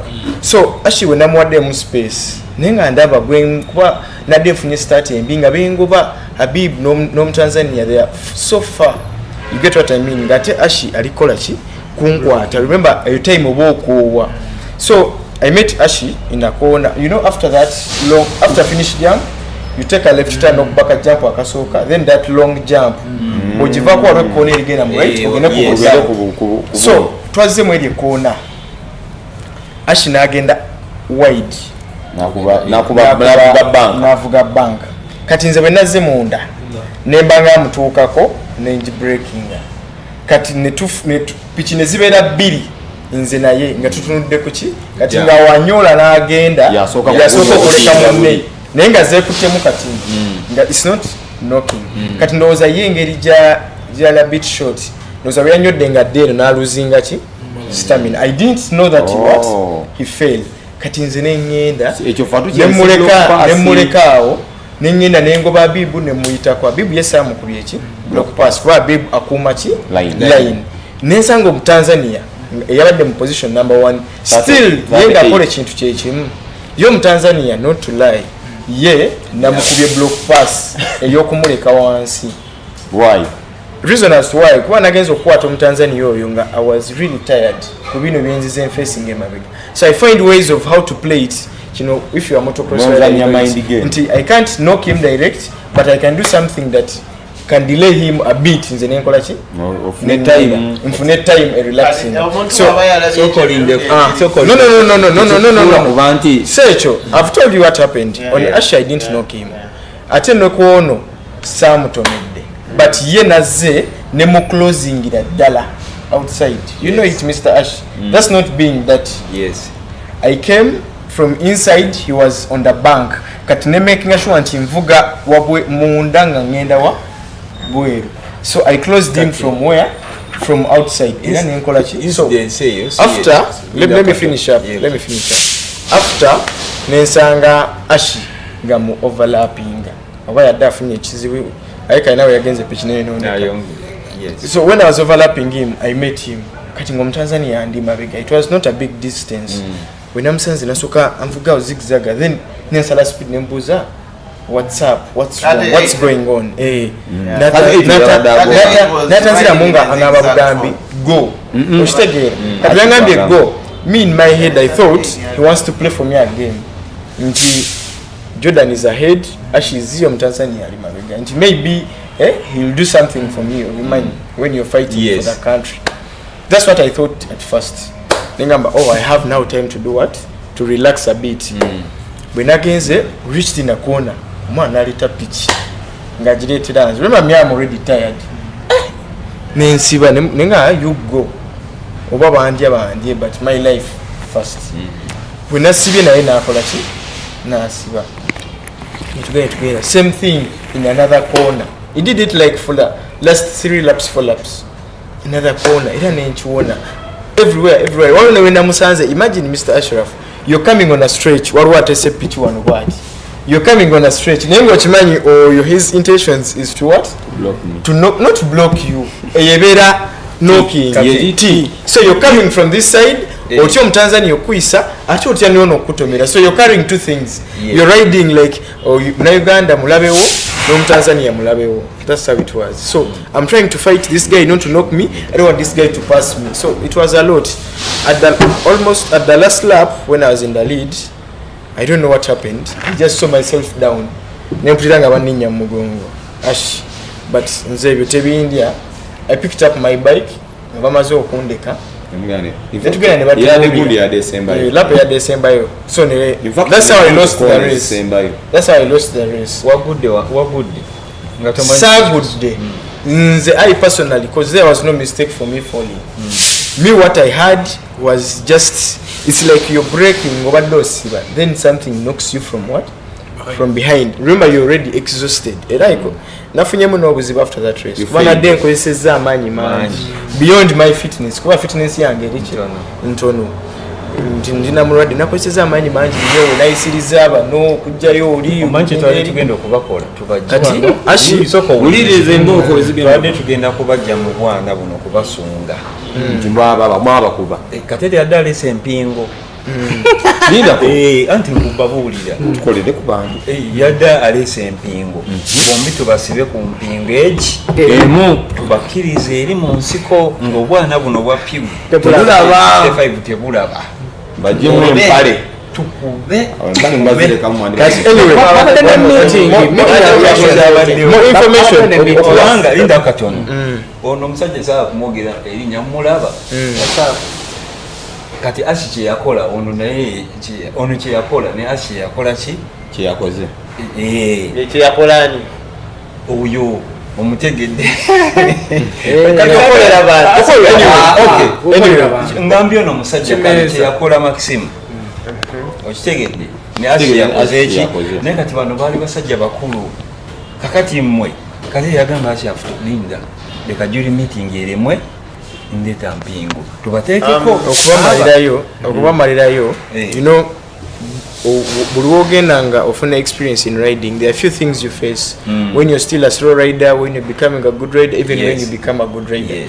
We used to ride those days it was Mau and Garuda. So we used to ride, I used to ride in Mau. Used to do MX2 and I was one of the slowest guys. So it was Starve, Fortune, Alone, those days. Whenever Starve and Fortune or Alone could find you anywhere, as long as you are in their line, you're taking their time, they will take you out. And you can't complain. Where will you complain? You say he was taking my time, but you get what I mean? You're killing his time. So meaning, he has to take you out. And in most of the cases, a rider, as to why a rider knocks a rider, or why a rider blockbusters a rider, is safety begins with you. Isn't it? You can't wish someone to be safe before you're what? Before you're safe. So, me riding like this behind Fortune, it can lead to Fortune get problems. Meaning he has to secure himself first. Securing himself first. Aina kumpitako. Kata ino nyengeri yonna akolechi. Whether it's in a dirty way or in a good way. So that's what I'm saying. Back in the days, they used to do that to me. I wasn't what? Are you revenging? No, I'm not revenging. Me, what I'm saying, if you are on track and you know someone is faster than you, keep your lane. Very good, very small thing. If Jordan is here, you go this side. Me, I'll find where to pass without knocking. Because it's not actually who I passed in the track. I passed so many riders. Because last some hit, even passed you. And some even passed me. Last hit, I was the last to come from the start gates.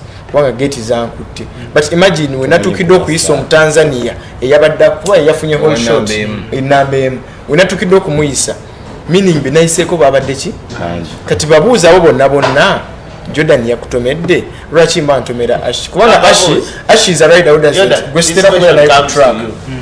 Are you guys briefed before the race on such an international race? Tebaba briefing amane bagamba mbu you teammates mulina okubeera ne teamwork.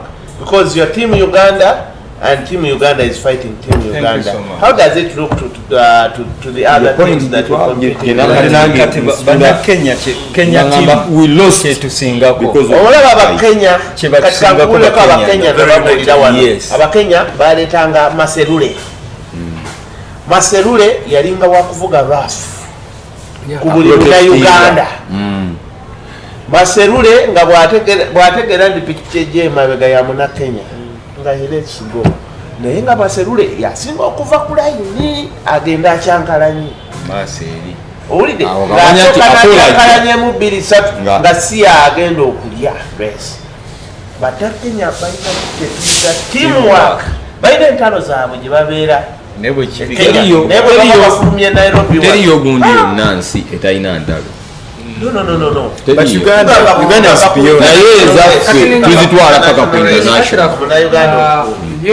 Wayogedde ne Junior ye yagambye ati. Okay, Junior ye yagambye nti Jordan alina envuga eyo tekitandise ddi leero kati atenze omwana bulijjo tangamba kubanga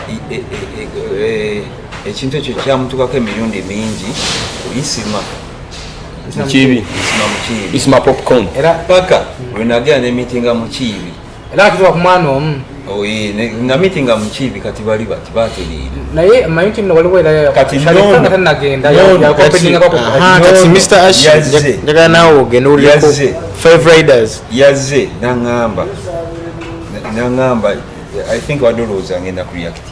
But fenato vuga kisegira kati ate nsobola okuchallenginga oba okunchallenginga n'olowooza omuntu anyiize kumbe kiri kikomyewa wali naye sekyenteesa omwana mugamba kendeza obusungu so nga nti omulwadde wano ate nvuze nkulinze ate nkutomere ate last race punishment one punishment yes kati punishment mujja kugira bakanibere alinga obutadde mujagira katulemu tomujja muzanyi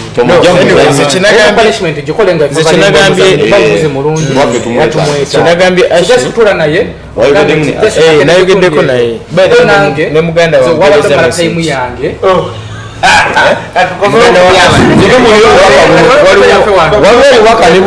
waliwo omuganda wa Ashi omu oba omukulu we Junior so was 65 owa 65 wabula waliwo omulala oba cousin or something like that. They sent me a message not a 65 bampereza message ku macha ku TikTok ne bansaba enamba yange tuogere nengamba Ashi me I would not have a problem with you ngolaba Jordan akurisa nojja n'omukuba ki block pass n'ogenda I want revenge I will do it where it's necessary. You also do it where it's necessary. Wangola Mr. Ashi nze tubeera wano there's a race I've ever told you about some riders about this. There is a race we did, I think it was either last year or the other year. We used to be here, me, Fortune, Fatu, Hashim, so many riders. Yes. And I told them, you guys you see here, we are laughing, we are friends. But when they call us in the waiting zone, and everyone puts on his helmet, everyone wants to take the wheel. So they won't remember that we are brothers, we are what. So I told that to Hashim, he thought I was lying. We did the same thing, we went to that Garuga race. Hashim got a good start than Fortune. So it was, I think it was Walid and who? Walid and the brother Wazil. They were ahead of Fortune. And also Hashim. Hashim was in third place. So when Fortune came to overtake Hashim on a soft jump, Hashim did the same thing. He jumped from this lane to this other lane. Diagonal. So Fortune again laba, na surviving on a gun guy next corner the clubhouse corner Hashim Pichino za gisturira yeri bwe wakatimba nakoma okutona ingira buyingizi gumu nti yamulabukirawo naga this guy if I don't throw him he's throwing me naye after the race next day twali one era netukanya tukola ki netunyumirwa kitegeeza ekyo kiringa koma ekyo kibeera ku race track era kati nze Ashi kye yakoze yesterday oba what happened on Sunday bairabenze n'abantu bange bansinze okunyiiga sorry to say that naye abantu team yanyiize okusinga nze gwe bakoze eki because me I know the game I mean the game I know it era Ashi yakinkoze nemmanya nti era nakitegedde nti alina obusungu kuba naye twaviddeyo ku finish watuwubidde yagenze ayogera ebigambo samuzeemu mu kaseera kano ensonga yo wakati wo ne Ash mujogeddeko mu ababiri babadde mu meeting twabaddeyo nze me I personally Ash namugee sina buzibu but him is still oba inamu ndowooza ekintu ekikyakola ki sina buzibu akagamba ako kekade kalina okozesebwa oba I'm sorry netwebuuza n'okwebuuza netuvaayo nemugamba ani muyite omuwe ekyemisana ashinze ne taata we tuli ba Luganda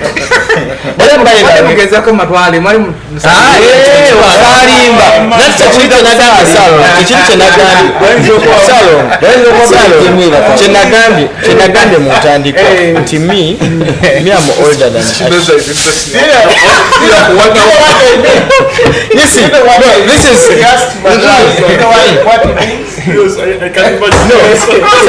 nagambiddewo from the beginning me am older than Ash musinga obukulu kati buli kyakola whatever it's like me now at Council said I might do something nedowooza musinga amagezi kumbe is just watching me from a what from some angle so me I know what Ashi I can tell Ashi nti alowooza kino oba kino kyobola nkugambye nti ye just ya reacting busungu I don't quote us wrong we don't have issues with me and Ashi tetulina buzibu it was just a misunderstanding ngabo nagwa n'olira obusungu ga kati nawe kamukole ki nenga also another thing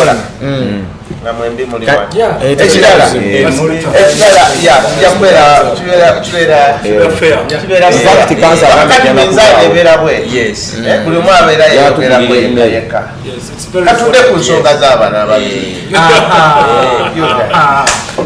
kati omukulu ono nange nina complete yange soko simenda podium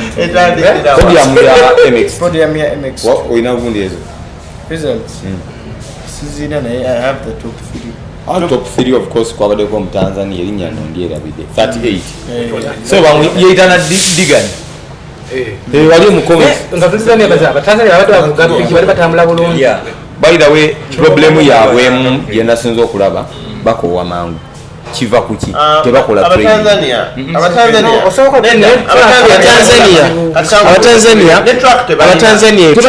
no they have a track they don't have a track what I'm telling you trust me you see Tanzania abo if you are taken them to Garuga Obisika you would have disorganized them completely but good thing to about the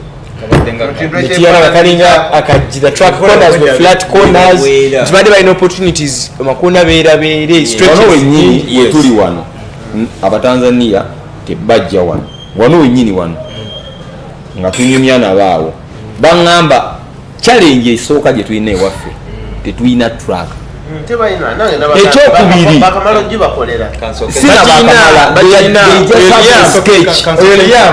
Liam started racing in Kenya I think it was 2020 do you know why Simonson yali avuga kompundi ye Kenya aba Batanzania bajjako wano okukola Film Africa yali ya mwaka 2022 Liam oyo yomu kubalesa enkyukakyuka motocross yaki ulira yambuziza on Sunday he asked me Jordan what do you think about our riders you get I told them they have first of all they have the heart they have the passion and the love and the speed they just lack and the money no they just lack besides money why you might have money okay but what I mean nemba government you just missing what just missing a few techniques Liam piki javuga yabadde singa okuba expensive ku track askavana ate Yamaha kati kansoke nkunyole challenge eri Tanzania eryeji abarida abamu bali Dar es Salaam abala bali Arusha abala bali Dodoma ate wala kuva Dodoma kugenda Dar es Salaam kubanga basi ya 11 hours ndali naye ewa Dar es Salaam kati he just gone on the road instead of wheeling tebalina nti obakangenda kyekugamba kati boteka bagine waba ulira boteka soko ulize boteka truck Dar es Salaam owarusha omusazeeko Dar es Salaam okoze eki kati balina challenge eyo and okuva Dodoma okutuuka Dar es Salaam the whole day or the whole night okutuukayo nze kyenabagaddeko bali friendly yes naddala ekizungu Mila Liam omanyi lwaki aba oyo Liam wano betwali wano nga tunyumya yaŋŋamba program gye tuyina twabadde tunoonya ekifo ekisobola otufevalinga ffenna nga bagamba nti twaka bayinza ogissa Morogoro oba Dar es Salaam nkali nga batunulira abangi baliwa okitegedde naŋŋamba naye chances ezisinga okusinziira ku bo bagiyita serikali kyekigambo kyeyakozesa kiba kitegeeza gavumenti gavumenti yasuggestinze Dar es Salaam ekisooka nti naye tuba tulese bikes zituukira wali nti tulwawo okozesa omwalo gwene Tanga ogulinaanyi Arusha balwawo wali eri naŋŋamba era ne yesterday in fact yesterday ekiro nabadde nkubira George Mr. George Semakula yabadde mu meeting n'Abatanzania ayinza oba akadiru yakalidde akadesigninga track okitegedde alabika y'omu ku bagenda okudesigninga track egenda okusookera ddala professional track mu Tanzania. So that means waliwo wingemu okuli track ennungi tekuli neegi oli yaddira olujja lwe n'ateekamu obuntu bwe buti omwana kwa training bali omwana avuga obabeera nga tebalina training nga bavuga bwe batyo kye bavuga mu nsi yabwe bavuga enduro bavuga bulungi balinayo ka tracker. So what you should understand about Tanzania is that not only about having a track, even they don't have an independent licensed federation. Their federation is operating under Federation of Motorsports of Uganda. Currently. So it is only next year that hopefully they may start their own independent federation. Requirements is about Saba. Yeah, so those requirements. Federation yeah. So they have a journey ahead of them. So we're quite ahead of them. Basanyufu nnyo bagamba Uganda tetujevuma kola. Okay, nga tuzeeko bato yabano bato ya ekyo mutubuza afira omukulu wa muno ono ndi complaining abategesi bebe kikwatako yabadde malira time kale mulayini yange gamba vaayo amblocking ngolo okumuyitira abasumbuyi naye yanazera twavuddeyo nangamba ono kamwebazeeko twavuddeyo nangamba ekituufu nangamba gwe mu butaiti tonsobola era nakkiriza stretch galuga tosobola kunkuba okkiriza naye kiri kyewagambye busirika edda si nebusika nno anti busirika design yakyuse kati leka nkubuulire omusajja ono kati ekisooka ekintu kyenadde nkozesa ekyo nga bwe kikunyonyodde wansi awo olina okubanga ekiwato kiri flexible ngenda kulaga kitwala eno ngenda kulaga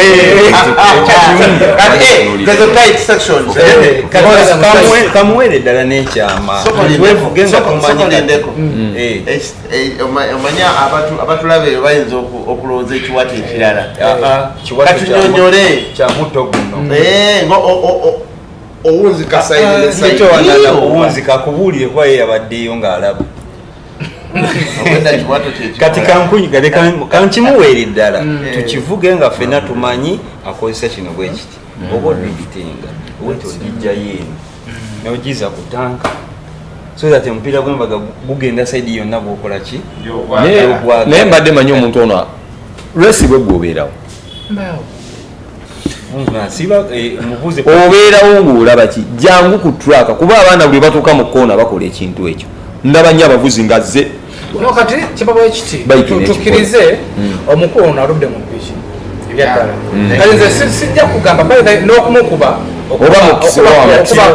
okuba ashirafu mbabazi okuba marineri abo bonna oli wa bulabe mba ntwayinze butwayinze omusajja amaze mu piki emyaka egiwere 10 nembeerinomukuba jasi mwaka gumu collectingamu kamucollectingamu atanamucollectingamu back in the days abalaba ku motorsport gye yava in Uganda improving was a very difficult thing omanyi ku lwaki abantu babeeranga bayigirako nti kyalinga kizibu okuba okitegeera nti abantu ababeerangawo gwoyigirako obankugamba nti wabeerangawo omuntu babiri nga bebadduka kamaleyo nti kati right now you see kids Ethan Musede has just come in 65 ne speed zakola omwana olaba asobola owipinga but back in the days omuntu watukula okuwipinga ng'emyaka gigenze but right now Kyle mwali Kyle naye omulaba Kyle last year yavudde mu 50 najja mu 65 improvement yaguno omulembe it's very very different from back in the days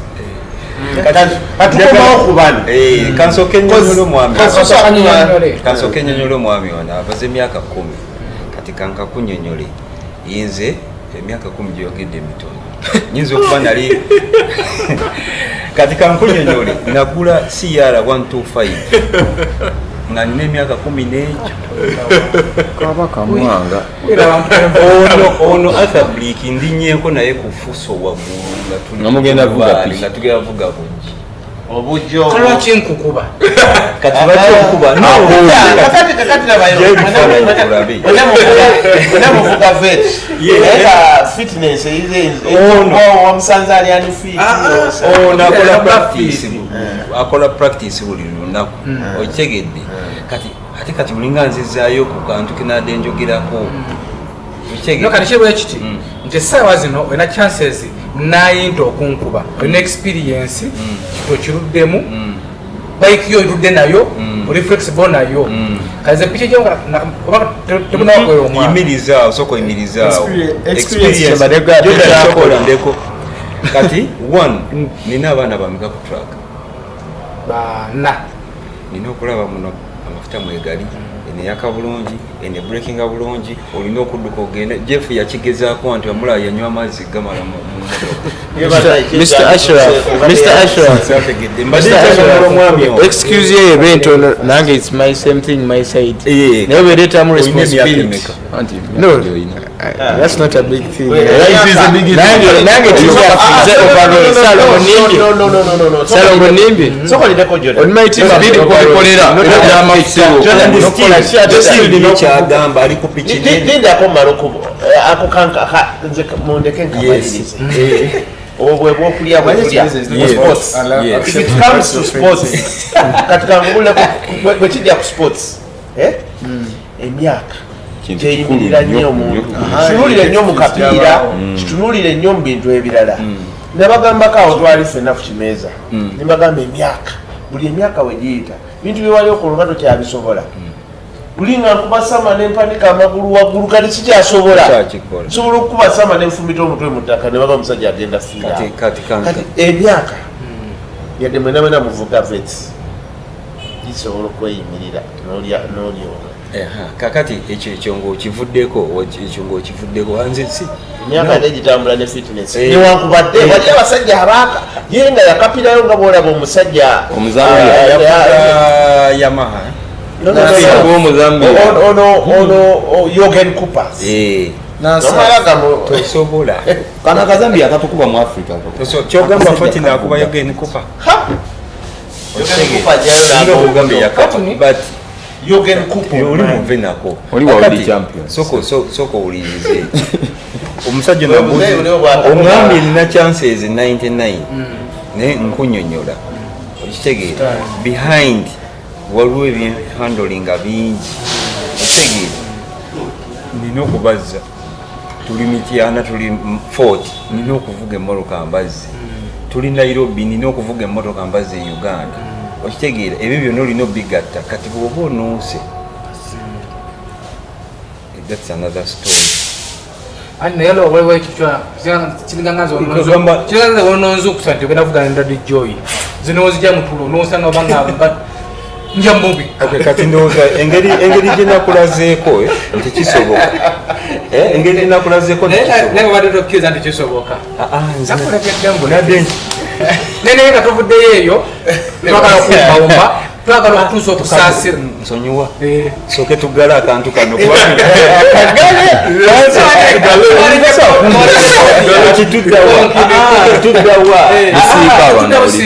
full stop. Kati Busika yesalawo kanso oli. I'll be the judge. Nesinga muteeka uko ne kusema. Besides that, ngatamunagala besides that, olunaku nze olubanga competition yaddala nga muyateekayo sente. Ogenda babet. Nze neewaddeyo okubeera ku service y'omukulu ono. Nzagenda otolamu abaana amafuta, nzagenda batabulira piki. Makanika n'atandika piki zo olunaku. Tujja kuwa emitwalo 5 azibeereko.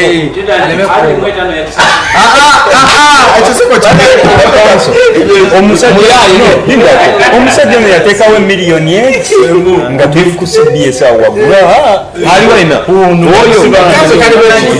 Lingako yalina okwambala sikaati SB4 amalampa emiliyoni egi era omuntu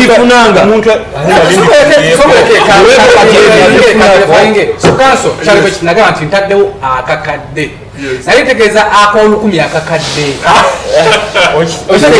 nakamuwa bonna kati bayaayi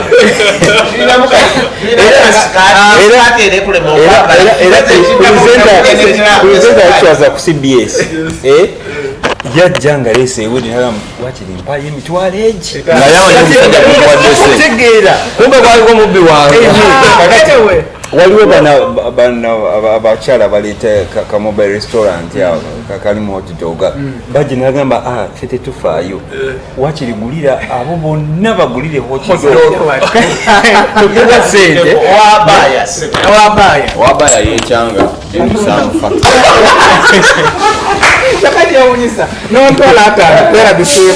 owabaya ekyamunyiiza by the way era jo nasobola okwogerako uli ekyanyiza owabaya natyoboolwa ku kimeze kyamuyisa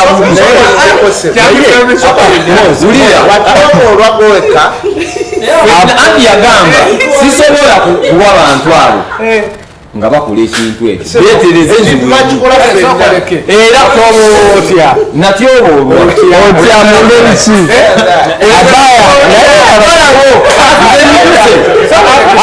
tovaawo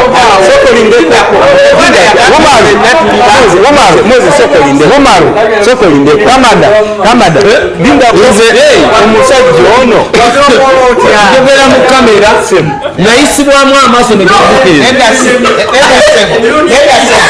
esatu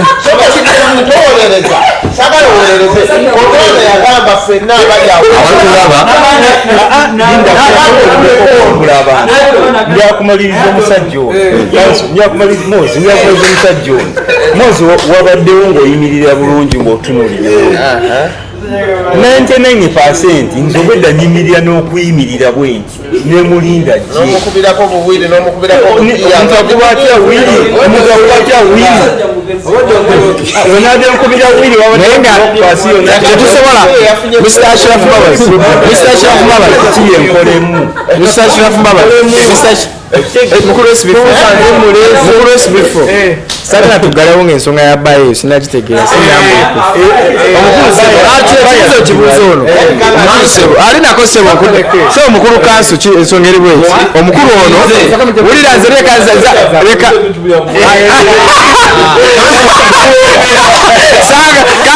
kanso katukulopera ensonga eno gisale gulamuze kisa omukulu ono tulina sponsor yajja mu wesi y'abawala n'agamba nti twali mu kiseera kya kisiibo agenda kwanasereza abaya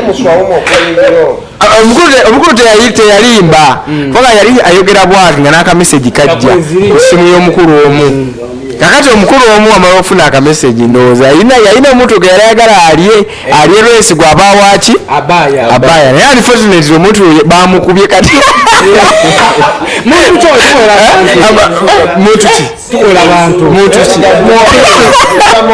abatulaba katukomawo Tuggussa Enssonga njogera mazima ng'otya Katonda meseji yajja teyajja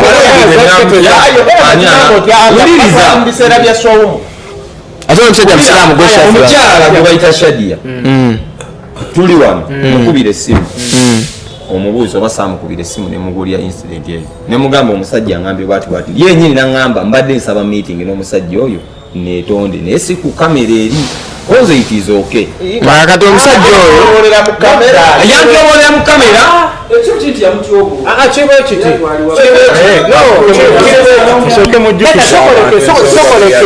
ojja leeta obubano kyebaagala nze nkimanyi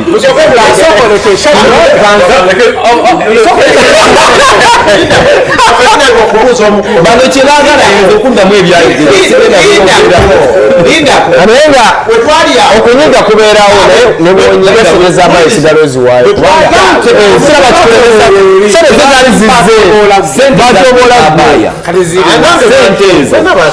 nayina ekintu kyenalina kintu ki kyoba otugamba ekyo shadow sponsor naŋŋamba ogira okozesa ziri sente kasabuleti tenatuuka kati bwetumala gundi eyo ogiteekayo era ye bwe yali agira bayitawo ekituufu kiri nti teyagamba nze nzekka yagamba mwayisiddwamu amaaso mwe mututuusaako abantu abo okitegedde naŋŋamba infact omwana yandibadde akumawona ku kimeeza awo neyetonderamu naŋŋamba kati watya nga yalidde nze nkiba kinnuma okutwala abaya yange ng'atendabyewo obutali si eyalidde anti yo wete yakola decision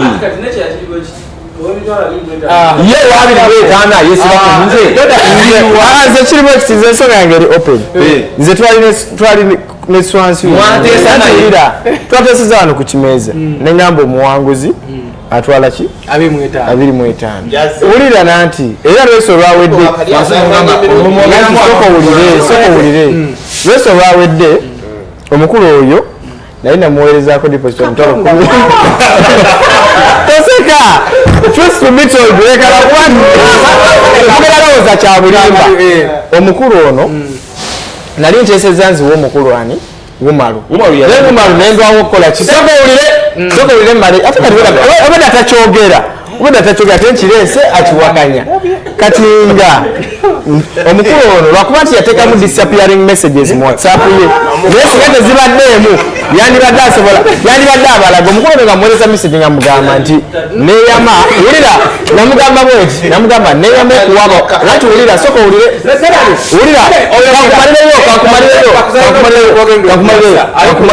kankumalireyo tekina buzibu wekibanga ekituufu kyekinnimisa kabanyumire kumubiri mu mazima nze ngenda kufiira ku mazima omukulu owulira omukulu oyo nga mukubira essimu nga mugamba Saalongo omanyi nfunyemu obuzibuzibu wange madde n'emitwalo 2 mu egi ez'abawala naye nfunyemu ono obuzibu ne bayiki yange naye kansoke nkuweereza emitwalo 15 gino obeere nazo wulira nkumalirayo era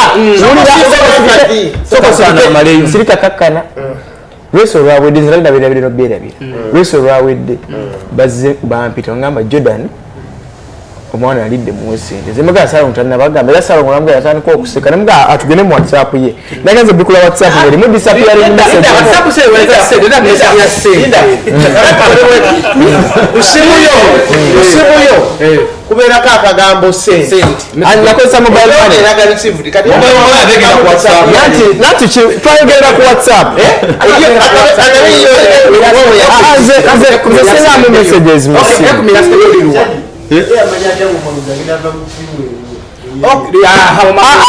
SB4 yakulira Ekimeza Kya Motocross. Okay, kale kola bwo. Ekumi lyasigaddeyo twazigiriganyiza n'omuvuzi.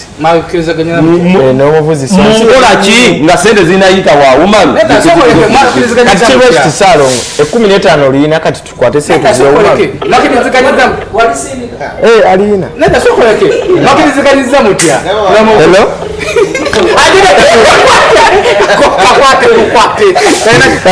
Mukirize tuwasibu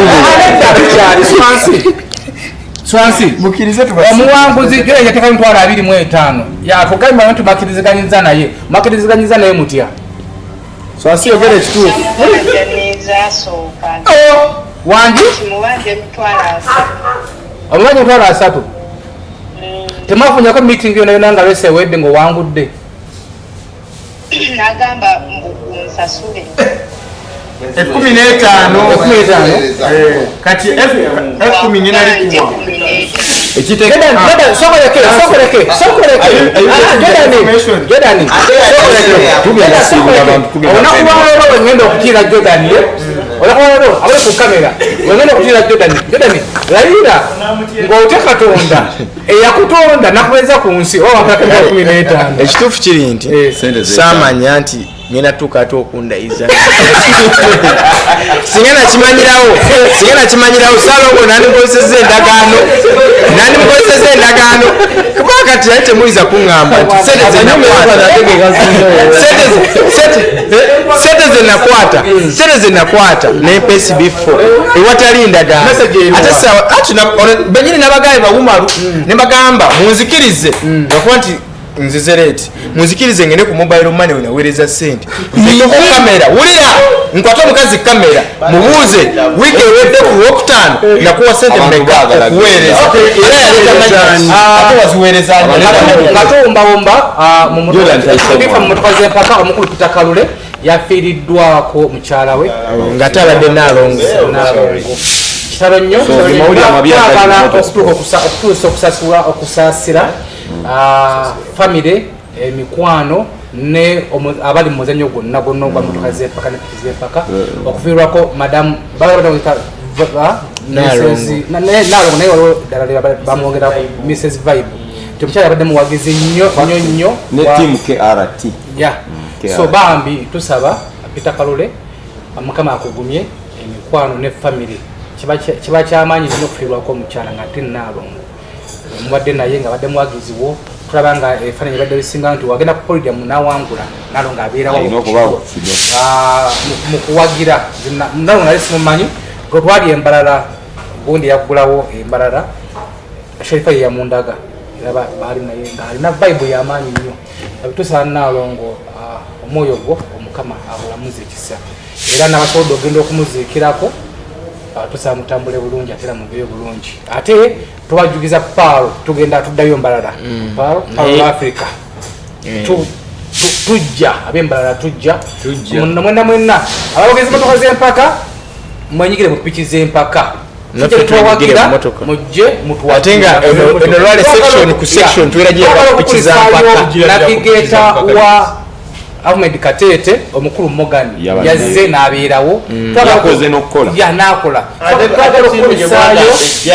twagala okulisaayo Jaffa navigator wa Mukalo naye yabaddeyo kulikayo nnyo nnyini ddala just bayala mukubidde ne vane kujja sibayayo n'omukulu Kitaka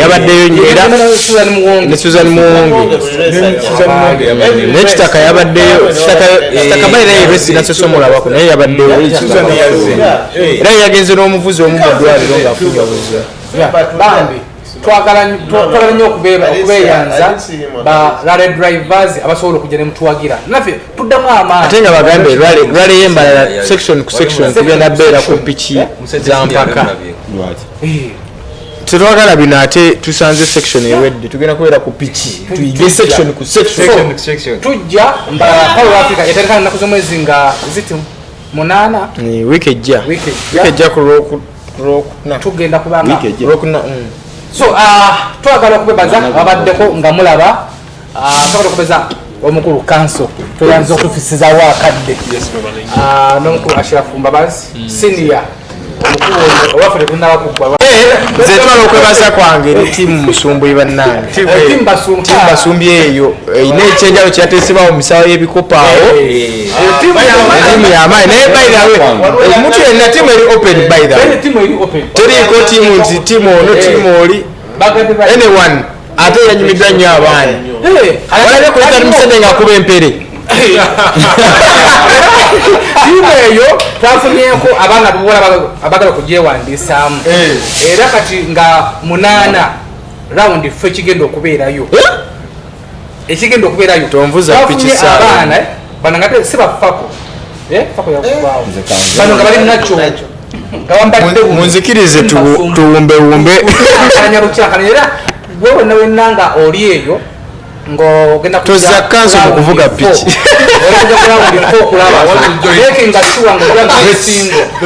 kubanga tubakwata costa 2 emu yababagizi bawala abalenzi kale bano abaana ababuwala okuyingira mu team requirements olina okubanga nyashi tuve wano